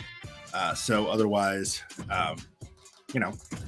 that's the only way we'll be able to actually do those matches, is to not do them in 2K. Which I know that's a WWE thing, but it is annoying for our purposes. Kohei Sato, another one of my edits, so my apologies for the way he looks. But actually, I think it's probably one of my better ones, which, I mean, not saying much, because I am not, as I've mentioned multiple times, I am not a good wrestling creator in video games, but I'm relatively proud of Kohei Sato. The winner of this match will face the new IWGP Women's Champion Mercedes Moné and Naomi in round 2. It's the Twin Towers on the right, Disaster Box on the left. And because Calamari Drunken Kings lost earlier, Disaster Box are the last DDT team remaining.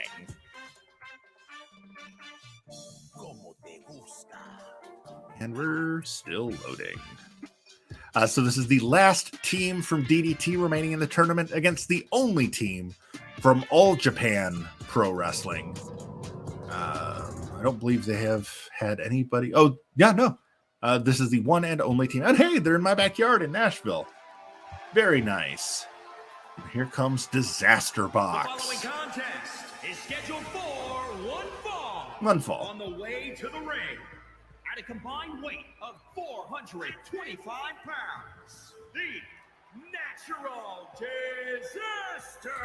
So Disaster Box, that is Hiroshima leading the way, Naomi Yoshimura behind. They have been a team since 2018, 2 days after my 36th birthday. Hiroshima, 48 years old, a 21-year pro. Yoshimura, 27 years old, a 6-year pro. They were both trained at the DDT dojo. Yoshimura also trained additionally by Zeus, the Japanese wrestler, not Tony Lister. Hiroshima, sometimes referred to as Mr. DDT. He is sort of their ace, so to speak. But here come their opponents, the Twin Towers. On the left, that's Kohei Sato. There he is. Zoom in on my not great creation. And then there's Shuji Ishikawa. They are currently, well, at a combined weight of 576 pounds, two-man power trip. Sato is 1/3 of the Tenru Project 6-man tag team championship team alongside Kenichiro Arai and Masayuki Kono, titles they have held for a little over a year. These two have been teaming off and on since 2014, of course, both from Japan. Sato is from Koto in Tokyo. Ishikawa is from Oshu in Iwate. Sato 6'4", 264. Ishikawa 6'5", 286. A combined 40 years of professional experience. Sato trained by the legendary Shinya Hashimoto, sometimes referred to as the Tokyo Tower. We did see Ishikawa in the 500 tournament where he beat Alan Angels in round 1 before losing in round 2 to Effie, another one of our favorites here at PWS, not least of which because I got a chance to meet Effie at a New South Wrestling it was New South against GCW show where Effie teamed with Ali Catch and, of course, Team Bussy in action. That was a great night. Effie very generous with his time and with his attention to myself and my sometimes broadcast partner, Rory T. Miller. We had a really great time at that show and meeting Effie and Ali Catch and another show favorite, Billy Starks. Real highlight of the night, getting to spend a little bit of time with those three and talk to them a little bit. So it's a lot. I know the life of an independent wrestler is very hard, but when you are able to take that kind of time and spend a little bit of time with fans, it means a lot. Meanwhile, Naomi Yoshimura looking for a big splash coming off the ropes on Sato, misses. Sato now with a knee to the midsection, striking combination, ending with a sort of a variation on the Shining Wizard. 1, 2. Ooh, that was almost a very quick victory for the Twin Towers. Sato now with a springboard splash across the back. Nicely done by Yoshimura. By Sato on Yoshimura. And he's going to tag in Shuji Ishikawa. Ishikawa 6'5", 286 pounds. Stalking Naomi Yoshimura before driving a knee to the face. Sort of a variation on Kinshasa. A move formerly known as Bomaye. And a big headbutt. The Twin Towers, quick tags in and out. Just fluid tag team wrestling. Nice leg sweep there by Yoshimura. And a drop kick to the back of the head and neck. Yoshimura needs to tag out to Hiroshima, and he does. In comes Mr. DDT. Hiroshima, 5'10", 198 pounds, 21-year pro. DDT's the leg, pardon the expression. 1, 2. Sato's able to kick out. to his feet. Hirashima's entered this match like a house of fire. A series of strikes here on Sato, and an axe kick across the back of the head. But he needs to pay attention because Sato was able to crawl over and tag in Shuji Ishikawa. Hirashima does not seem rattled. That dragon backbreaker. A big kick, and a chop, and a punch, and a drop kick to the knee. But Ishikawa still will not go down. But that side Russian leg sweep by Hirashima does it. Firing off punches to the chest, really, there. Sort of unorthodox offense here from Hirashima, trying to keep Ishikawa down. Just pummeling the big man. And I was trying to choke him out while raining down those hammer and anvil elbows. Hooks the leg, one, but it's broken up by Sato. Hirashima is going to send the big man. Nope. Sato slams on the brakes. Hirashima with the twisting drop kick. Nicely done there by Hirashima, sending Sato back to the floor. Has Ishikawa up on his shoulders. Long blower. Hooks the leg. 1, 2, 3. That does it. Disaster Box pulls off the upset. The number 83 seeds.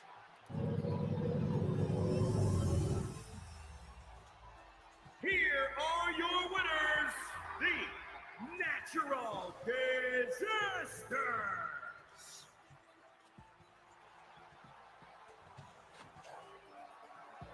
Big win for Disaster Box. 2 stars for that one. Another surprisingly quick match. But Disaster Box keeps that upset train rolling. We will see them next against Mercedes Monet and Naomi in round number 2. Again, so far, pretty deadly. And Perros del Mal de Japón, the only favored teams to win so far tonight through 9 matches, 7 upsets, 2 favorites. This match should be fun. This is a WWE versus AEW showdown. The WWE team are the favorites, but when the 2 biggest promotions in the world go head-to-head, anything can and often does happen in these tournaments. So first, representing AEW, we are going to see Private Party, Isaiah Cassidy, and Mark Quinn. And then representing WWE will be the Brawling Brutes with Sheamus in their corner. It's a team of Butch and Ridge Holland. So here we go. Let's head down to ringside for our 10th of 12 big matches tonight. Private Party against the Brawling Brutes. Again, the Philly Marino Experience, Money, Power, Respect, the Bollywood Boys, Milk Chocolate, Commonwealth Connection, Fly Deaf, and the Disaster Box have all pulled off upsets so far tonight. We will see if Private Party can be the 8th team to win tonight from the underdog position. I do like this scene.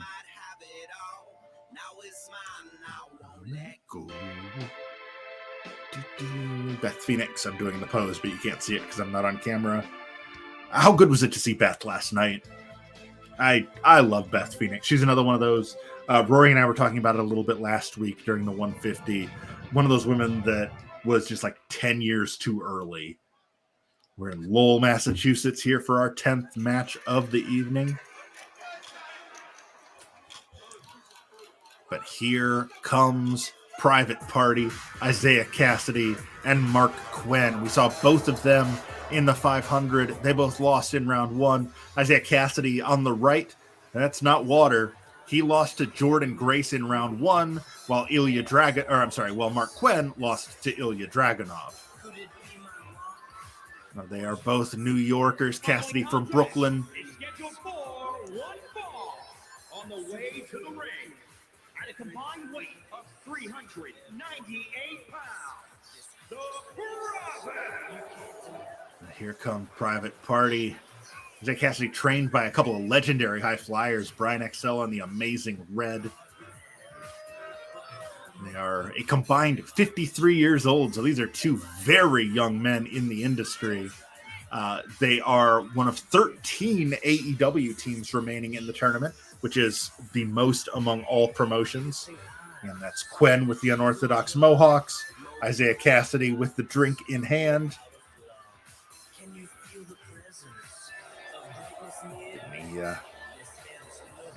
Just a bundle of energy, these two. This is going to be a fun match. A clash of styles, as their opponents are very much not this energetic and are much, much happier to just beat the living hell out of you.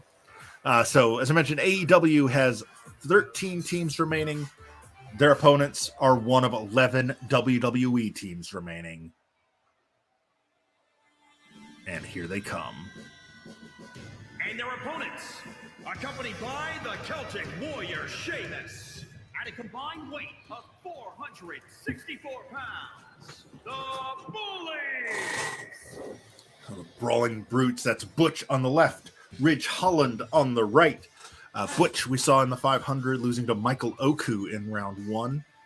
He is from Birmingham in the West Midlands of England. Holland is from Liver's Edge, West Yorkshire. Holland 6'1", 260. Butch, the bruiserweight at 5'10", 205 pounds. Butch, a 16-year pro, while Holland has been around for 7 of his own. Looks like we're going to get Mark Quen and Butch to start this one off. Of course, the Celtic Warrior Sheamus in the corner of the Brawling Brutes for this one. And Butch goes right after Quen here in the early going. Both the men starting the match 5'10". Quen 209, Butch 205, but Butch is all muscle. Boot to the midsection. They call him the bruiser weight for a reason. Oh my God! I picked him up for a vertical suplex, flipped him into a power bomb. Now he's going to go for that arm breaker. Oh, just trying to dislocate the shoulder of Mark Quen here in the early going. 1, 2. Oh, but a save made by Isaiah Cassidy. Ridge Holland coming in. Look out, Zay. Don't let him suplex you. Oh, he sends him into the referee. Possibly looking to get Ridge disqualified. Oh, man. Save made by Quen. Cassidy almost landed on his head. Nice twisting suplex there by Quen. Springboard into a split-legged moonsault, but there's no water in the pool as Butch rolls out of the way. Kick to the midsection by Quen now as he goes up to the top rope. He's got one of the prettiest frog splashes in all of wrestling. Let's see if that's what... No, he's not going for that. He's waiting for Butch to get to his feet. I think he was going for a blockbuster, but he just mistimed it.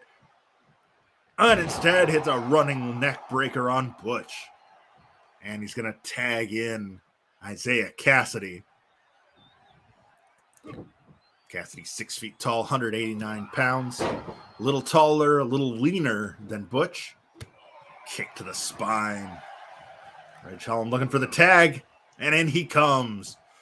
Ridge, of course, the largest man in the match at 6'1", 260. Immediately gets wrapped up in a very... Oh, are we going to get another one of those curb stomp spots? We are, for the 4th time tonight. Oh, Holland. Oh, looked like he was reversing it, but instead he gets caught in a triangle choke. Nicely done by Isaiah Cassidy. Oh, but Holland powering up out of it. Fires off those left hands to escape. And then just a couple of punches. Now imposing his will using his superior size and strength. Pulls Cassidy to his feet. Collar and elbow. I thought he was going to bring him to his own corner, perhaps for a double team move with Butch. But Isaiah now going for a side suplex. Drops him down. Kips to his feet. Oh, nice jumping back leg drop by Cassidy. Good combination there from the young man from Brooklyn. Gets both feet on the ropes. Referee looking right at him. Doesn't do anything. But Holland's still able to kick out at 1. Much too early in the match for that. But a rib breaker and another.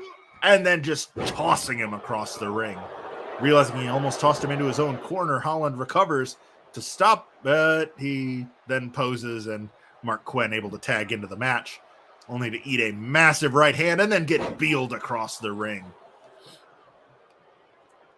Holland, not exactly a master strategist between the ropes. That's what Butch and Sheamus are there for. Goes for the pin. 1, 2.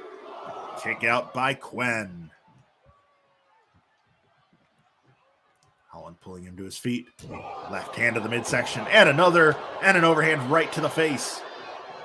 Now gets him up into a torture rack. Oh my God. Just tosses him off into a power bomb. Now he's going to deadlift him off the mat. Military press slam. And then just drops him face first. Shades of the legendary Ultimate Warrior there from Ridge Holland. Overhand right. Now go behind. German suplex. Pulls him to his feet into a ripcord clothesline. Beautiful move by Holland. 1, 2. Oh, kick out by Mark Quen. Butch tags back in. Bruiserweight now working over Mark Quen with kicks. Stop to the midsection and a drop kick to the back. No, Quen moves. Dodges the drop kick. Now off the ropes.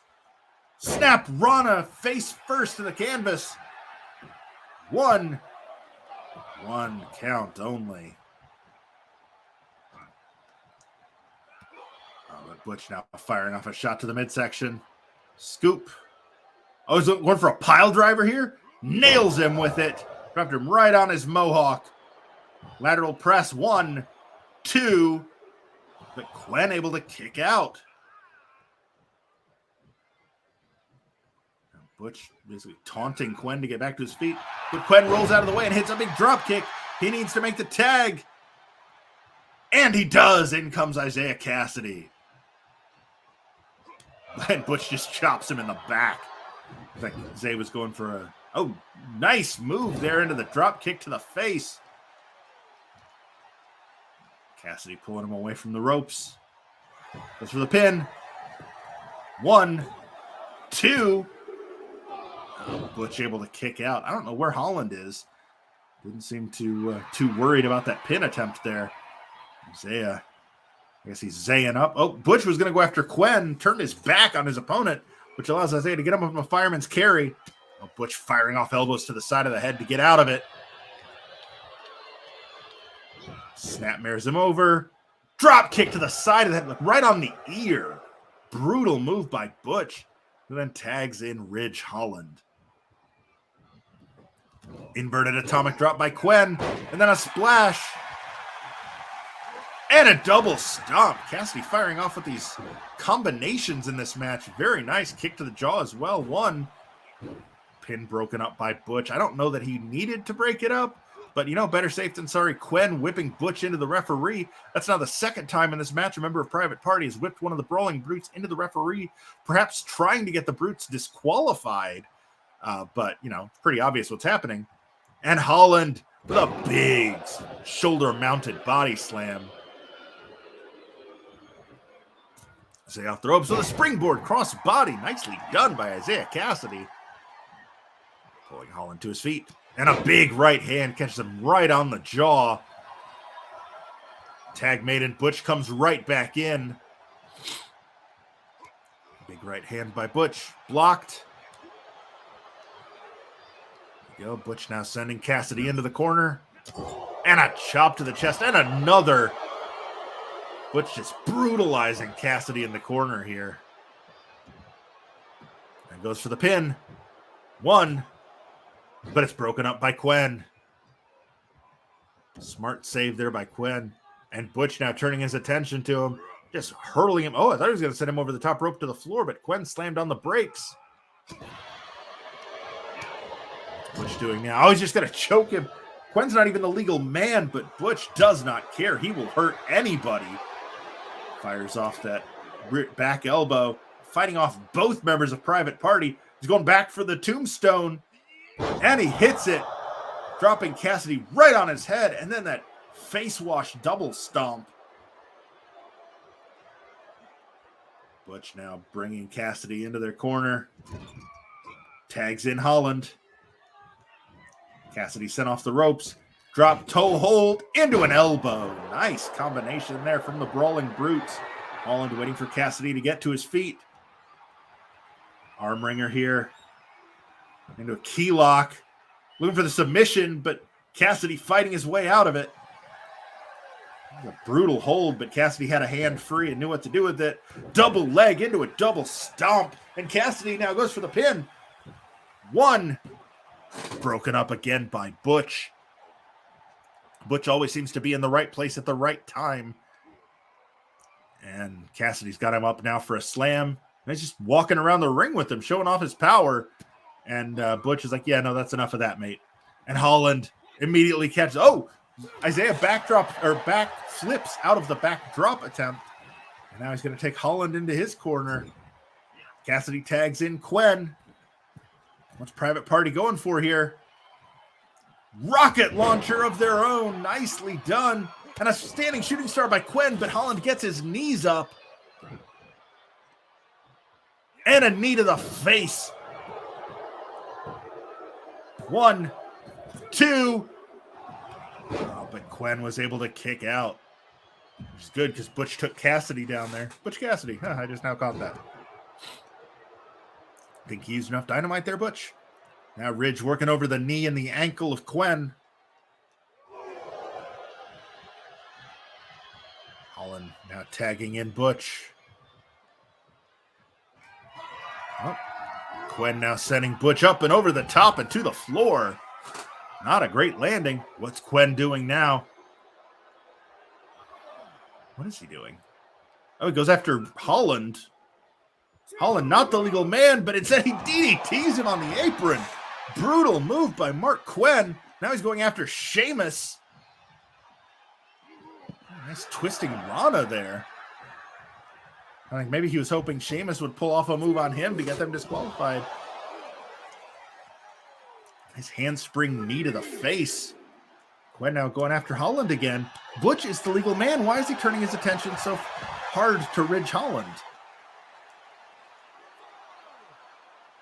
Well, now he turns it to Butch. Double leg. Double stomp. Butch with a go behind. Just hurling him across the floor. 7 count. Again, we got a 20 count on the floor here in PWS instead of the traditional 10. Butch now rolling back in at 9 to break the count.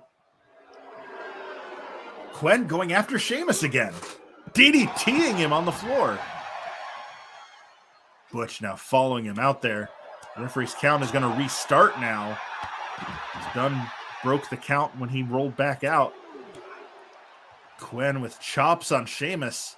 Sheamus, I remind you, is not in this match. Tilt-a-whirl head scissor takes Sheamus down. Who is not in this match. He's the corner man for the Brawling Brutes, Butch and Ridge Holland. I think Quen is trying to get the Brutes disqualified. Trying to get Sheamus to fight back, but I don't know if the ref would disqualify Sheamus for that, considering Quen is clearly the aggressor here. Going after the shoulder, Butch now coming out again to try and break it up.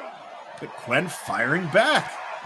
Step up Enziguri goes right back after Sheamus. I really wish I knew what the strategy here was for Private Party. Quen back in the ring now. Posing like he's done something. Goes after Ridge Holland. Again, not the legal man. He needs to be paying attention to Butch, but he again DDTs Holland off the apron. Why does Mark... I mean, I get why you wouldn't want to mix it up with Butch, but Quen is just like intentionally avoiding the bruiserweight. Sending him into the ring, the announce table here. Poison Rana on Sheamus. And the Celtic Warrior is down. Going after both members of the Brawling Brutes. Sending Butch into the ring steps.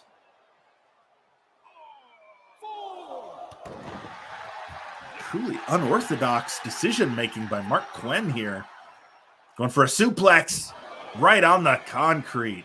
There's a thin layer of padding out there, but there's also a thin layer of padding in the ring. The thin layer of padding on the ring is over wood, which is over a steel frame. but there's some give in it. On the floor, it's just a pad on top of concrete. Very unforgiving. Spinning back kick.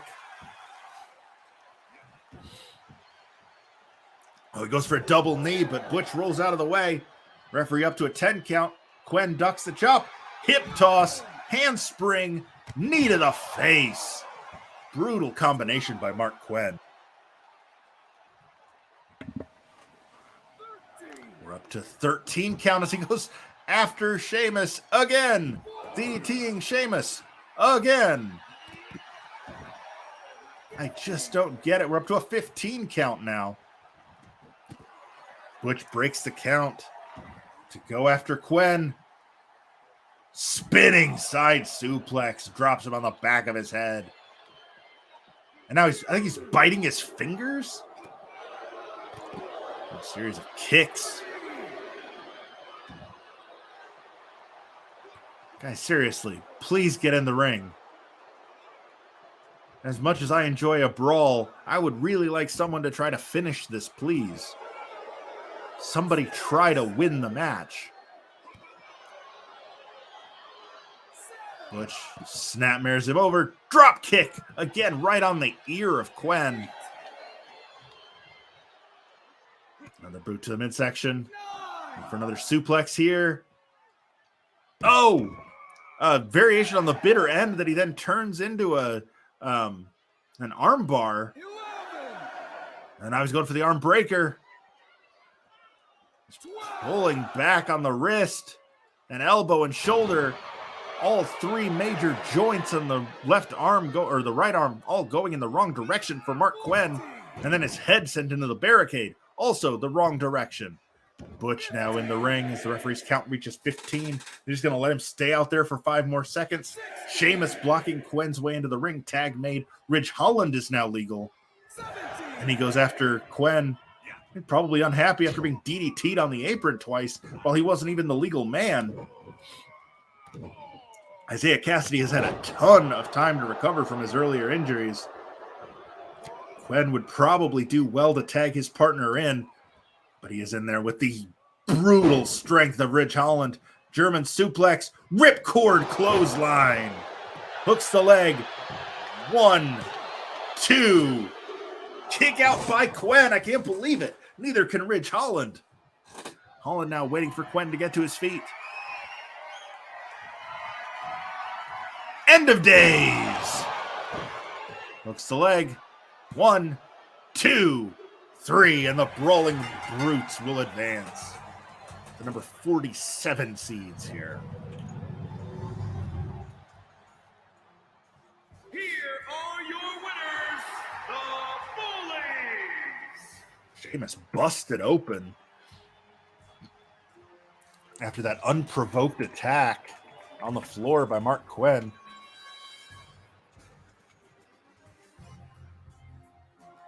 Like 4.5, was that the rating?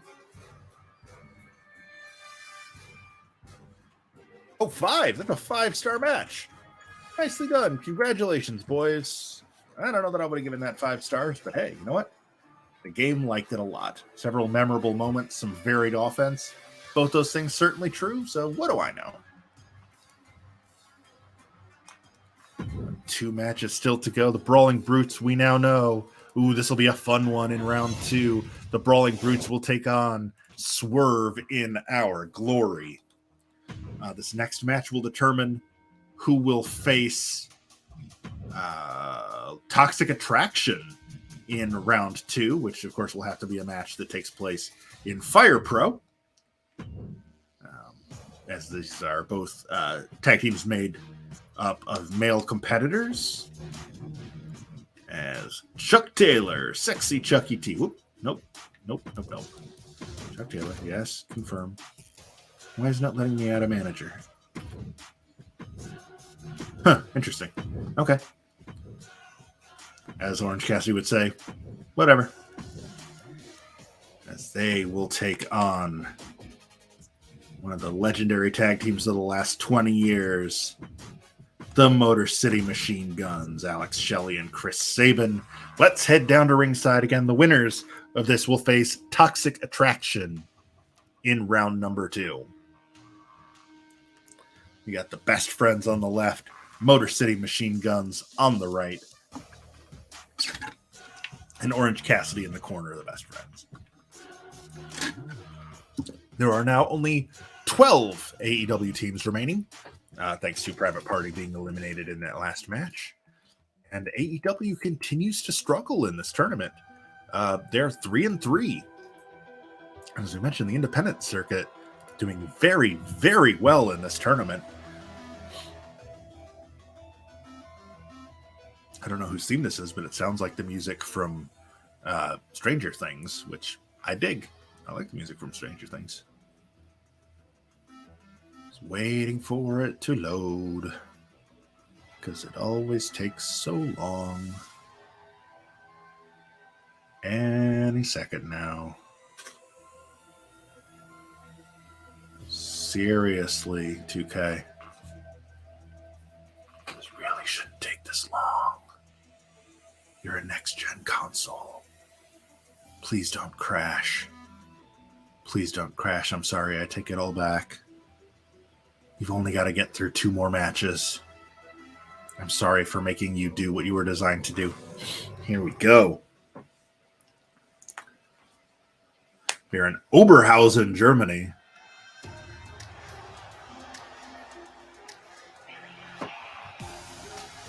There come the Best Friends. That is Sexy Chucky T, the Kentucky Gentleman, Chuck Taylor, out in front. On the left, The following contest is scheduled for 1 fall. On the way to the ring, accompanied by R. Rage Cassidy. At a combined weight of 420 pounds, dudes with attitude. so again, Chuck Taylor leading the way. The man in all denim is Orange Cassidy. He will be in their corner. Man on the right is Trent Beretta, former WWE developmental talent. Had a brief run on SmackDown, but has really found his groove teaming with Taylor on the independents in Japan and now in AEW. Both men in the 500 last year. Taylor beat Richie Taylor in round 1 before losing to Go Shiozaki. Trent lost in round 1 to MVP.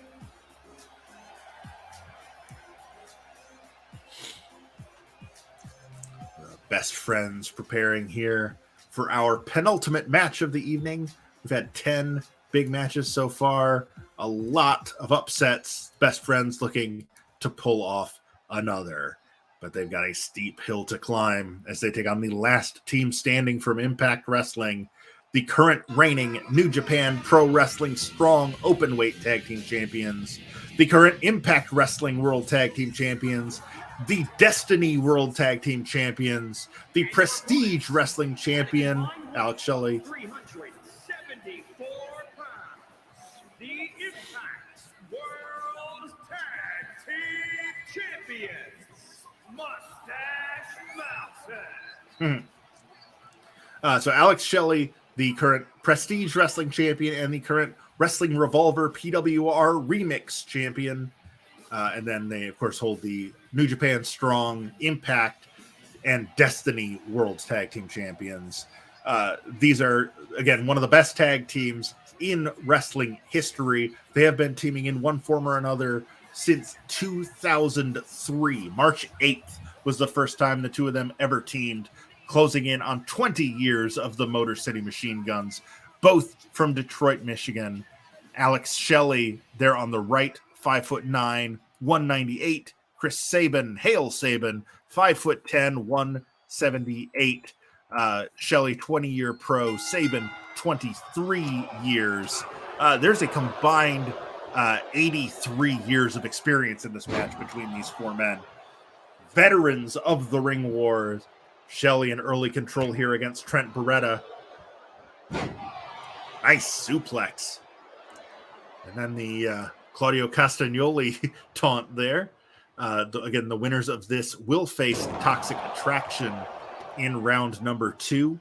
We'll figure out that schedule in the coming days and weeks based on how many other mixed tag team matches we will need to have. You can do mixed tag matches in 2K as long as it's a man and a woman on each team. You cannot do, for example, the mentioned earlier, the outfielders will be facing Arrows of Hungary.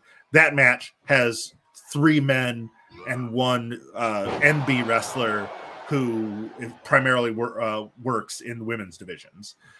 So that match can't happen in 2K. We're going to have to do that one in Fire Pro. So depending on how these matches go and how many of those teams advance will determine what game these matches will happen. If it's a match with 4 women, a match where it's a man and a woman against a man and a woman, or matches with 4 men, we can continue doing those in 2K. Anything else, any other combination will have to be in Fire Pro, which is what next week's episode will be. And I say next week, I believe that is scheduled to happen on Thursday this week. Current plan is to do 2 midweek streams. I'm still really trying to get both the 100 and the 150 to end Mania weekend, which is the first weekend in April. So in order for that to work, I'm going to have to do some midweek streams. So the goal this week is to do the next episode of the 150 on Tuesday and the next episode of the 100 on Thursday. But again, card subject to change. Sabin and Beretta fighting on the floor now.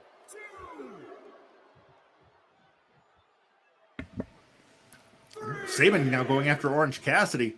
He was watching Mark Quinn in that last match. Decided he wants to do that too. Oh, but he eats a big punch from Beretta. Get back home, Beretta. Your partner's waiting for you.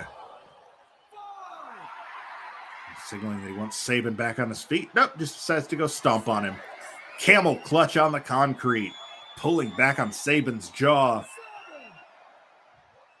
Right out in front of those kids right there, who are loving this. Uh-oh. Sabin starting to fight his way to his feet. Nice snapmare takedown on Beretta. Collar and elbow. And then just tosses him right in front of Orange Cassidy. Like, here, you deal with him. I don't know what Chuck's doing now. Referees count up to 11. Don't do it, Trent. Let the ref keep counting. Oh, what is he doing? Oh, I don't know what he was going for, but Sabin turned his back to go after Cassidy, and Beretta missed. And the referee's count starts over. Just punches to the back of the head of Sabin. Sabin going after Cassidy. Sabin still going after Cassidy. Nice Frankensteiner on the concrete and a super kick. I guess it was more of a thrust kick. He didn't quite get the full extension that you would on a super kick. Sabin shot to the midsection. Double arm into a suplex. Nicely done by Chris Sabin. Firing off shots on both men here. The future Chris Sabin, I guess, is the present or maybe even the past at this point. He was the future 20 years ago. Sabin going after Cassidy, who appears to be glitching. Another Rana there by Sabin. I don't know why everybody's going after the managers on this show.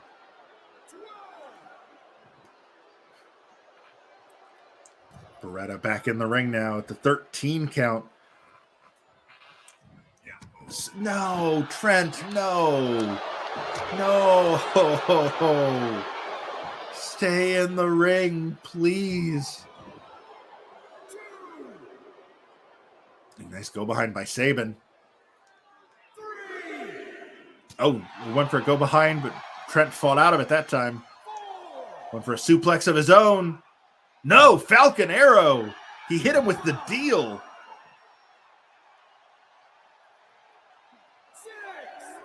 And now he sends Sabin into the ring steps.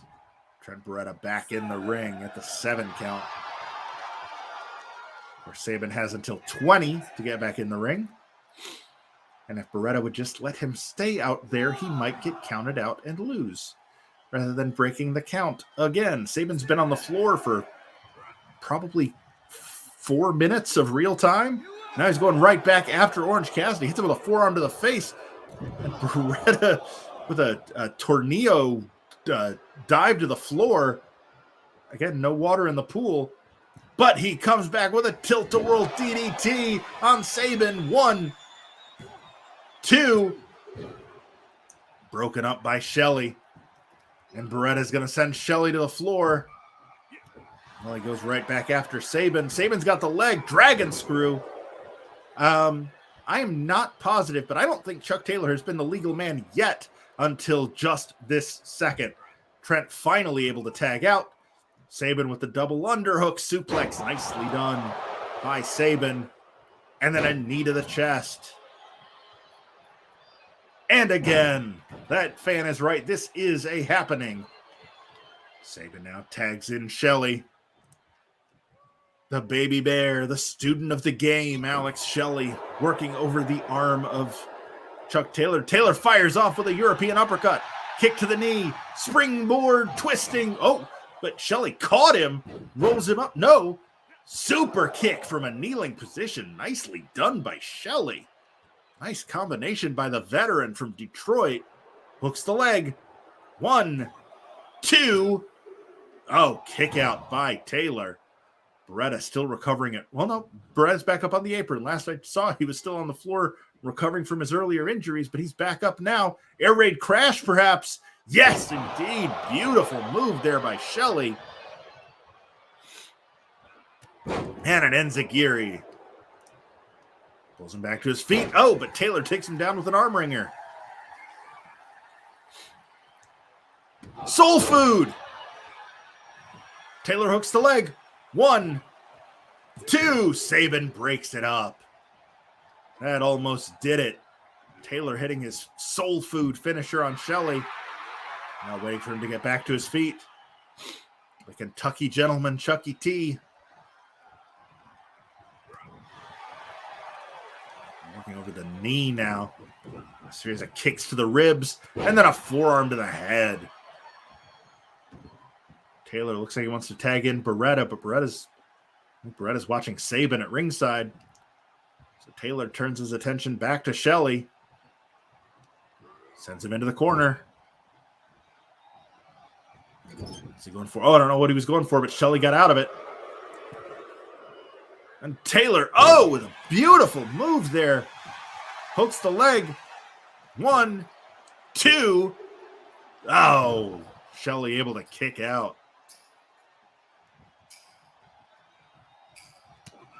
I believe that was the Eastern European suplex that he just hit there. Holy cow, the awful waffle. 1 count only.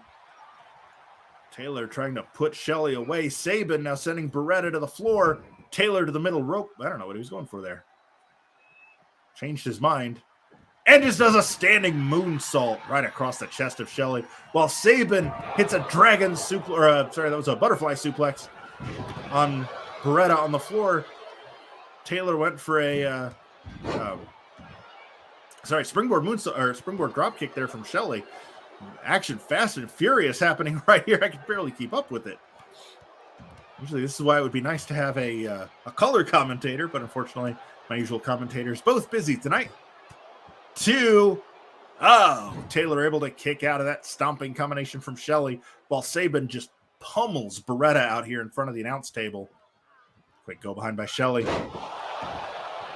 Snap German suplex. Not sure what he's going for now. Sends him into the corner. Sabin drops down to go back after Beretta. Shelley by himself looking for sliced bread. 1, 2, 3, and that's enough. Motor City Machine Guns, the number 51 seeds. It's the machine gun. Sorry, I'm updating results here.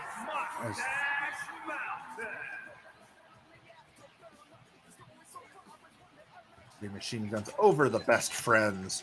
Nice match there from both teams. But Shelley with a sliced bread on Taylor is enough to win a 4-star encounter and advance to the second round. Congratulations to both teams, but it is the Motor City Machine Guns. Moving on to round 2. And folks, we have been through 11 big matches tonight. We have one more to go. It's time for the main event. Motor City Machine Guns pick up the win. They are only the fourth favored team in 11 matches tonight to win, but we do know they will face Toxic Attraction now in round number 2. We'll go through all of the results of tonight's matches here shortly, as well as run through the cards for our next couple episodes. Hoping to do an episode of the 150 on Tuesday and Sunday, and another episode of the 100 on Thursday, as we try to get both tournaments wrapped up in time for Mania weekend. But it is now time for a match that should be very exciting, with the potential to get very violent, as Los Macizos take on the Frenchadors. So we've got on the left, that's Igel Blanc and Senza Volto representing West Side Extreme Wrestling in Germany. You can see WXW actually on the WWE Network or on Peacock. Oh, hey, Jammin' and Phenomenal Bag Chasers. I didn't see you guys pop into the chat there a couple minutes ago. This is WWE 2K22. I don't have 23 yet. Hopefully soon. I just realized that the Stream Elements is still saying it's Fire Pro. It is 2K.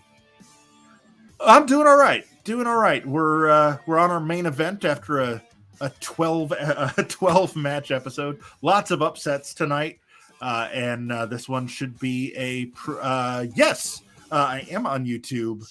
Let me see. I'll drop the link in the chat here. Stand by 1 second. I don't think I've set up my @ yet, so it's still the generic run of, numbers and letters. But here we go for our main event. The first team out is going to be the Frenchadors, Igel Blanc and Senza Volto. I don't speak French, so I am not sure what either of those mean. I think Igel Blanc means white eagle, but I am not positive about that. Let me get... but here we go. That's Blanc in the white, Volto in the black. Is scheduled for one fall on the way to the ring at a combined weight of 359 pounds. All right, I just dropped the link for the current episode on YouTube. It should be showing up on the YouTube, Facebook, and Twitch chat there. That's for this current episode, and then you can click through there to see past episodes of both our season 1, where we did a 500-person tournament based on the PWI 500. This season, we are doing PWI's 100 tag teams and 150 women as 2 separate tournaments, which we are hoping to culminate WrestleMania weekend at the beginning of April. So there's Igel Blanc and Senza Volto. They are the current West Side Extreme Wrestling World Tag Team Champions, titles they have held since October. Volto, the only one to have ever made it to the PWI 500, rated number 262 just this year. Now they're awaiting their opponents, another team that I have had the pleasure to have seen live. Of course, we're, for some reason, waiting. There we go. Here we go. Now we got some music. Lights have gone down. Time for the entrance. One of only 2 GCW teams remaining in the tournament. The Game Changer Wrestling Tag Team Champions, the Lucha Libre Vanguardia Tag Team Champions, and the Azteca Karate Extremo Champion. Their opponents at a combined weight of 429 pounds, the World Tag Team Champions, Los Boricuas. So on the left, that is Miedo Extremo. On the right, it is Ciclope. They are Los Macizos. Again, they are the GCW Tag Team Champions and the Lucha Libre Vanguardia Tag Team Champions. Ciclope is the Azteca Karate Extremo Champion. I accidentally started to list that as one of their tag team accolades. 2 relatively young men, actually 4 relatively young men in the industry. That last match had over 80 years of combined experience. This one, a little shy of 50. The most experience in the match comes from Ciclope, who is a 17-year pro. These two have been teaming since 2013. the Frenchadors since 2019. There we go. There's the bell. Volto and Cyclope to start us off. Handspring stunner by Senza Volto to start the match. And then immediately to the middle rope. Went for that Jerry Lawler diving fist, but Cyclope moves. Cyclope, not the Cyclope you're thinking of, probably from WCW. This is the younger version that you see in Game Changer Wrestling a lot. 2 count there. Only almost a quick win there for Los Macizos, but Senza Volta able to kick out. All 4 of these were community creations on 2K. So I take no blame in Cyclope being kind of purplish. But overall, it's a good edit. Just the skin tone's a little off. Probably just an issue with the face. It looks like it was a photo upload, and they just tried to color match, and it didn't quite turn out. Miedo Extremo in there now, looking to suplex Volto, but Volto reverses. And just drops down. I don't know what the logic behind that is. He either should have stayed on his opponent or tagged in Aigle Blanc. Because instead, Miedo Extremo is just going to put him in a hammer lock and slam him down on that arm. Tag made, and Cyclope is back in. It's Cyclope and Aigle Blanc now. Series of strikes, but Cyclope fights out of it. Scoop into a stun gun across the top rope. Rolls him over, kick to the spine. And now driving him elbow first into the mat as well. Cyclope in firm control here. Los Macizos really have controlled the match since the opening moments here. And then a kick to the ankle with his knee draped across the middle rope. That's just going to screw up all the joints in your lower body. And that slams him face first into the top turnbuckle. Throws him down. Springboard into the split-legged moonsault. Shades of Rob Van Dam. 1, 2. Senza Volto is there to break up the pin. Miedo Extremo not fast enough to cut him off. He's also just hurled to the floor by Senza Volto. Bad landing for Miedo Extremo. So we are left with Cyclope going for a standing shooting star, but Blanc gets his knees up. Nice rolling kick there on the floor from Senza Volto. We were in the Wayne's World extreme close-up down there. Hard to tell exactly what happened, but I'm pretty sure that's what that was. Drop kick to the knee by Cyclope, pulling Blanc to the floor, or to his feet, I mean. And now hooking him in the pump handle into a suplex. And another roll-through kick by Volto. Miedo Extremo just getting the crap beat out of him on the floor. But Cyclope in control up to the top rope. Frog splash onto Blanc. 1, 2. Oh, but Aigle Blanc able to kick out. Volto now back up on the apron, which means the pummeling of Miedo Extremo at ringside has ended. I want a knee to the back of the head of Blanc. Just drives him face first into the canvas.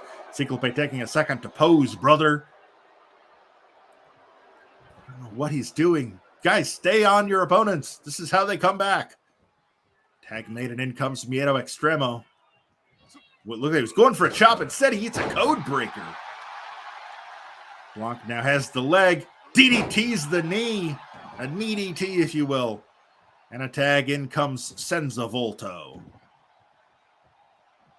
Volto now pulling Miedo Extremo to his feet. Cazadora into the stunner. Hooks the leg. 1, 2. Miedo Extremo is holding the bottom rope. Folks, that is the 3rd time this season that a wrestler has been pinned while holding the bottom rope.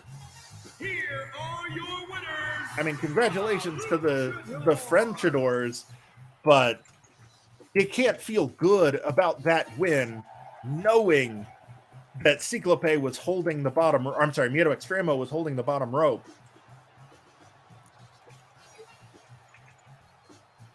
Three-star match for our main event tonight.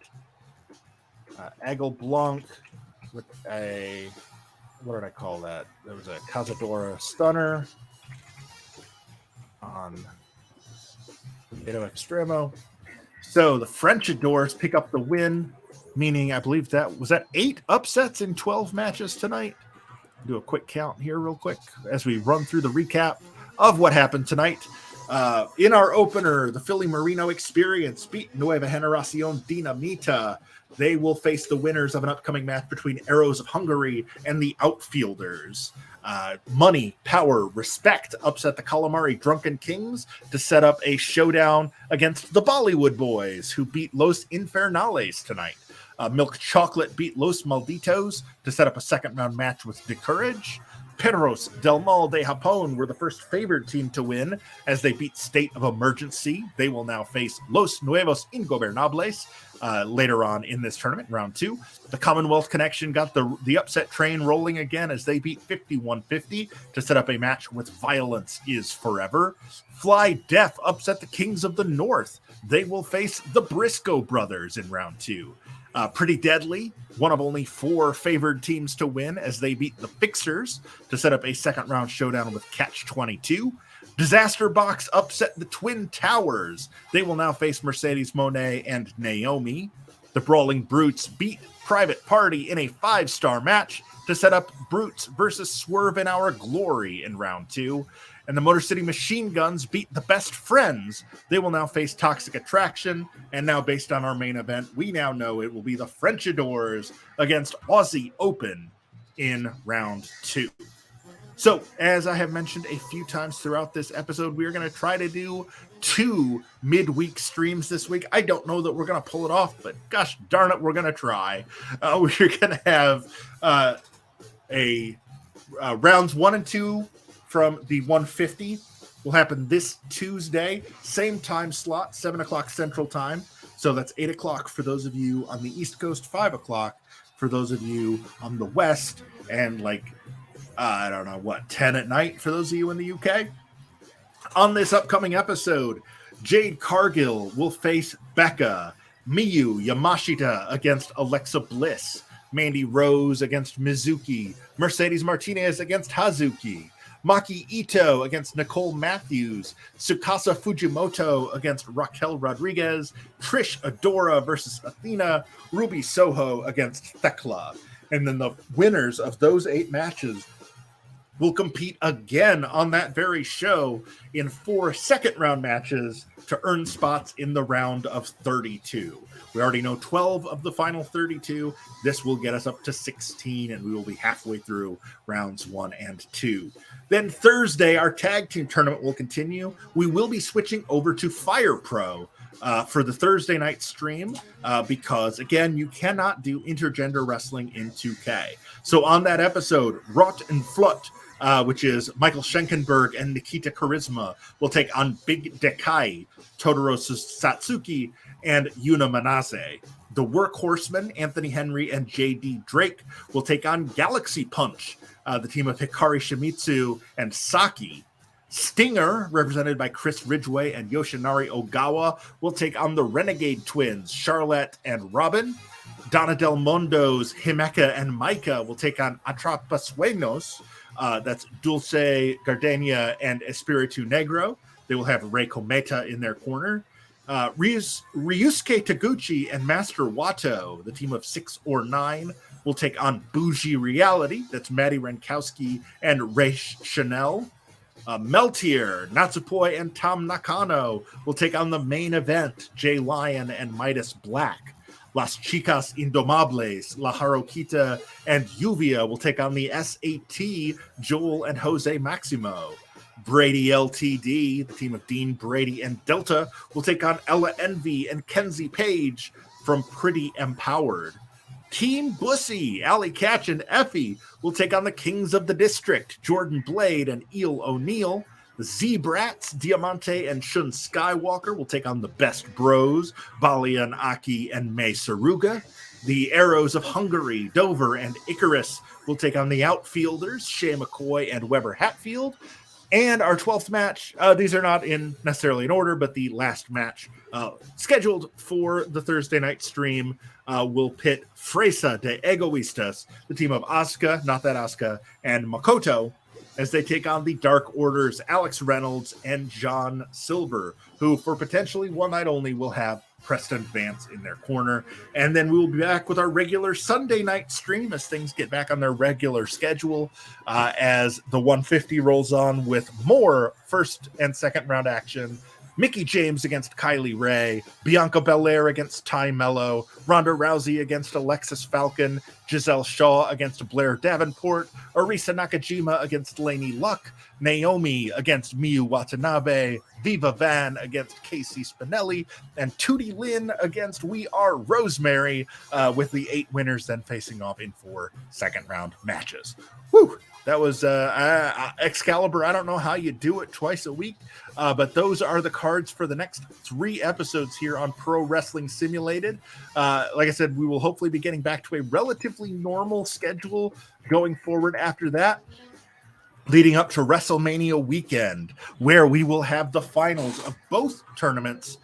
We will crown the first ever World Simulades champions at the end of the 150, the first ever World Simulate Tag champions at the end of the 100. We will also see the World Simuate champion Royce Chambers, who won our first ever tournament, the 500. He will defend excuse me. He will defend his title for the very first time that night against the winner of a Royal Rumble, which will happen earlier in the night, featuring the top 29 wrestlers who were in the 2022 PWI 500, but were not in 2021, so they were not part of the 500, as well as the man who drew, quote unquote, drew number 30, Masaaki Mochizuki, who earned that spot by being the only participant in the 500 to not lose. We will talk more about that in the days and weeks to come, but we've only got about a month and a half before WrestleMania weekend, which means we got a whole lot of shows we still got to get through. So stick with us. Thanks so much for watching tonight. I will see you Tuesday night here on the 500, or I'm sorry, here on that. Well, that'll be the 150. We'll be back for this tournament, the 100 on Thursday, but it's all part of Pro Wrestling Simulated. Thanks so much for watching. We'll see you in a couple